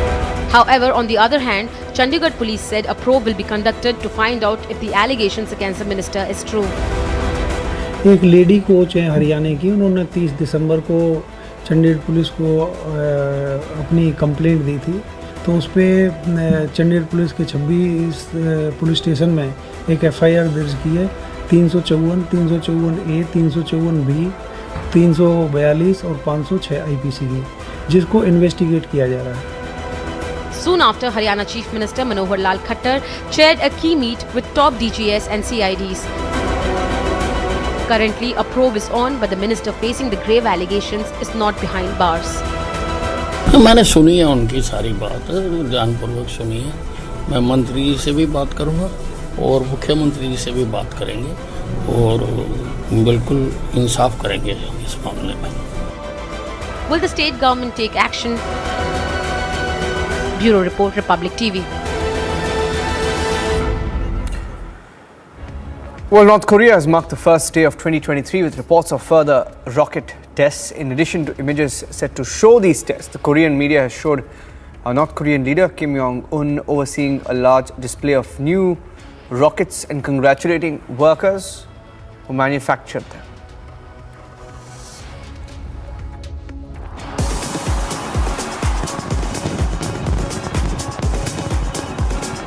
The world welcomed 2023 with grandeur. But what grabbed the spotlight were the actions of North Korea. Mounted on trucks, barrage of missiles were rolled out at the May Day Stadium. Thousands gathered for the missile launch. Taking stride steps, watch how North Korea's Supreme Leader Kim Jong-un led the launch of this one-of-its-kind missile.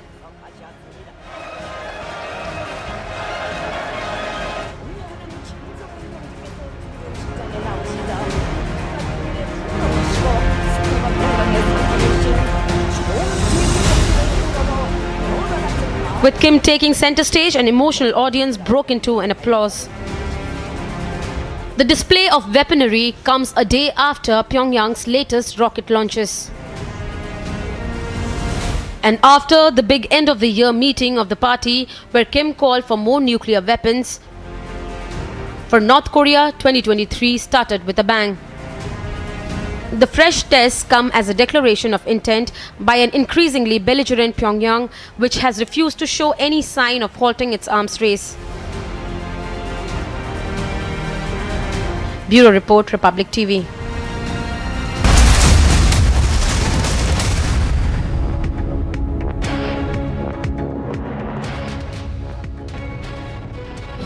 As India welcomed New Year 2023, celebrations erupted across the country.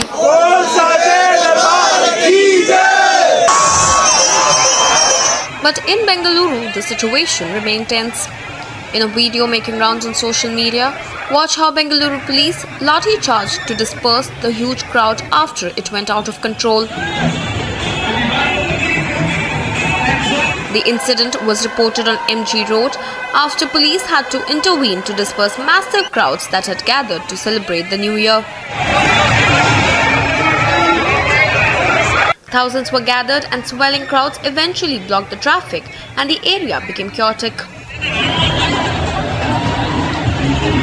which was then followed by lathi charge, a bid by police to control the crowds. Bureau Report for Republic TV. मैं GK 2 में खड़ा हूं और आप मेरे right side में देख सकती हैं, ये वही अंतरा केयर सेंटर है जहां पर बताया जा रहा है कि सुबह में आग लगी है। लगभग 5 बजे का वो समय बताया जा रहा है कि जब फायर को कॉल आया था कि इस तरीके से जो अंतरा केयर सेंटर में आग लग चुका है। आपको एक तस्वीर मैं दिखाना चाहूँगा, जो 2nd फ्लोर है और 3rd फ्लोर है। बताया जा रहा है कि उन्हीं दोनों फ्लोर में आग सबसे ज़्यादा इफेक्ट हुई थी। और साथ ही मैं अपने विजय को बोलूँगा कि ये जूम करके थोड़ी तस्वीरें दिखाएं, क्योंकि जिस तरीके से ये आग लगी है उसमें बताया जा रहा है कि 2 लोगों की झुलसने से मौत हो गई है और साथ ही 6 लोगों को रेस्क्यू कर लिया गया है। पूरी तरीके से रेस्क्यू का काम यहाँ पे ख़त्म हो चुका है। और साथ में अपने विजय को बोलूँगा कि वो आगे चल करके दिखाने की कोशिश करें कि किस तरीके से ये आग ऊपर तक फैली होगी और जो अंदर लोग थे उनको काफ़ी मशक्क़त के बाद जो दिल्ली पुलिस के जवान हैं और साथ ही जो फायर के जवान हैं उन्होंने निकाला होगा। और साथ ही आप देख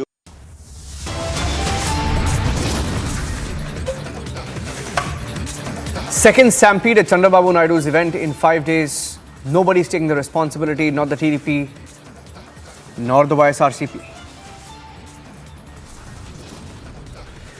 3 dead, many injured in Guntur Stampede during Chandrababu Naidu's public meeting.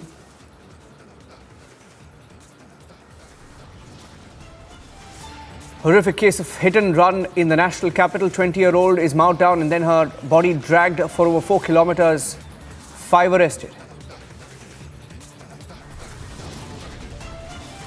3 dead, 10 injured in the suspected terror attack in Rajouri. Initial reports says minorities were targeted.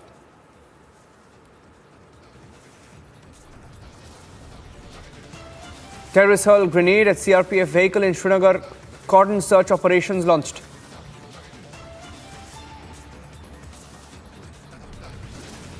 As the opposition tries to communalize delimitation process in Assam, the Chief Minister Himanta Biswa Sarma says there is no need to politicize.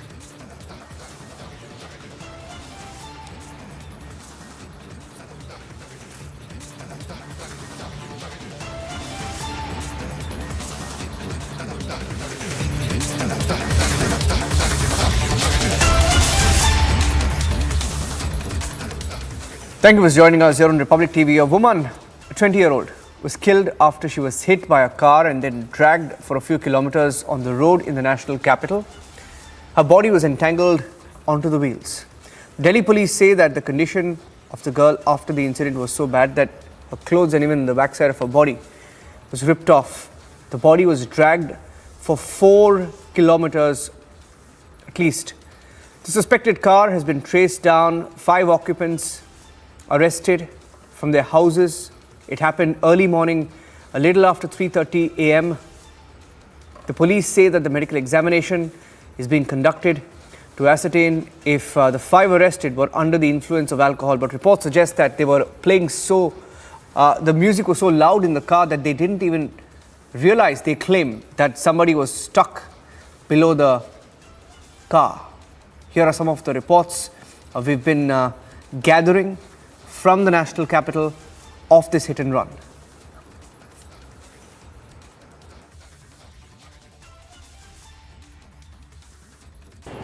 कंसावला थाना जो Rohini district के अंदर आता है, वहाँ पे एक call आई थी जिसमें ये बताया गया था कि किसी कार से कोई व्यक्ति लटका हुआ खींचा जा रहा है, ड्रैग हो रहा है। उसके बाद वहाँ की पुलिस ने जब कार नंबर से आइडेंटिफाई किया तो उसके ऑनर और जो कार के ऑक्यूपेंट्स थे उनके बारे में पता चला। जब हमने उनको एप्रीहेंड करके उनसे पूछताछ की तो उन्होंने बताया कि सुल्तानपुरी के इलाके में एक स्कूटी के साथ उनका एक्सीडेंट हुआ था, और जहाँ एक्सीडेंट हुआ तो वहाँ जब हमने वेरीफाई किया तो वहाँ पे एक स्कूटी टूटी हुई हालत में मिली भी थी, और स्कूटी के नंबर से हमने विक्टिम को आइडेंटिफाई किया तो ये पता चला कि इंसिडेंट के टाइम में, एक्सीडेंट जो हुआ था उस समय स्कूटी से लड़की गिरी थी और बालेनो कार जिसमें एक्यूज सवार थे उसके नीचे आ गए थे और उसके साथ ड्रैग होते काफ़ी दूर तक गई थी। एक्यूज की ये दलील रही है कि कार के शीशे बंद थे और म्यूज़िक काफ़ी हाई वॉल्यूम पे था, इसलिए उनको पता नहीं चल पाया, और सड़क भी उबड़ खाबड़ थी इसलिए वो पता नहीं कर पाए कि गाड़ी के नीचे कोई व्यक्ति है या उबड़ खाबड़ होने की वजह से गाड़ी पे बम्प है।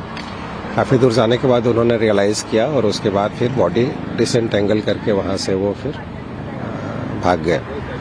बाद में हमने उनको पकड़ा है। जो इनिशियल इन्वेस्टिगेशन में इस्टेब्लिश हुआ है वो ये है कि एक फैटल एक्सीडेंट है और एक्यूज्ड के पार्ट पे ये गलती रही, और जो उन्होंने रुककर विक्टिम को देखने के बजाय ड्रैग करते हुए गए और काफ़ी दूर तक बॉडी गाड़ी के साथ खींचती रही।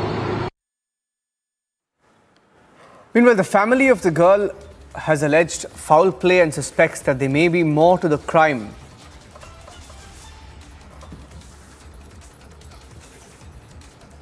मेरी तो सब कुछ वही थी, कमाने वाली दमाने वाली। मैं तो बीमार हूँ, 2 साल से मेरी किडनी खराब।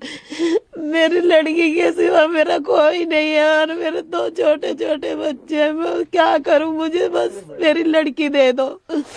मेरी लड़की काम पे गई थी, घर से बस बोल के मैं काम पे जा रही हूँ मम्मी, मैं अभी आ रही हूँ। मैडम घर से कब निकली थी और कहाँ काम करने वो जाती हैं? मेरे से पंजाबी बाग बोल के जाती थी, मैं पंजाबी बाग जाती हूँ मम्मी, मुझे और काम का कुछ नहीं पता उसके।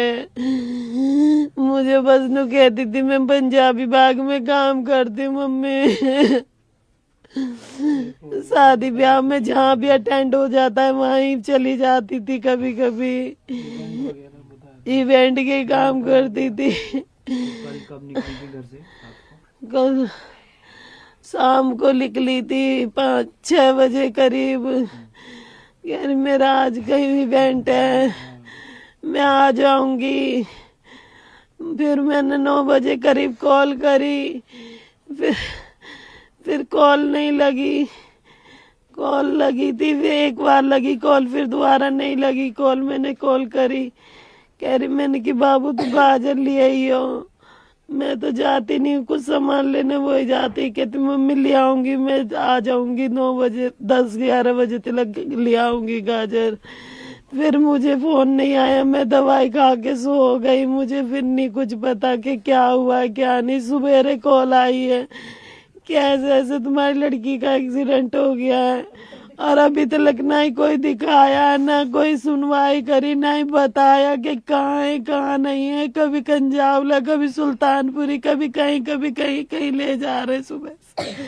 सुबह से मेरे को कहीं भी नहीं दिखाया मेरा बच्चा। मेरे को सुबह से ये टाइम हो गया, मेरा बच्चा नहीं दिखाया इन्होंने। मेरा बच्चा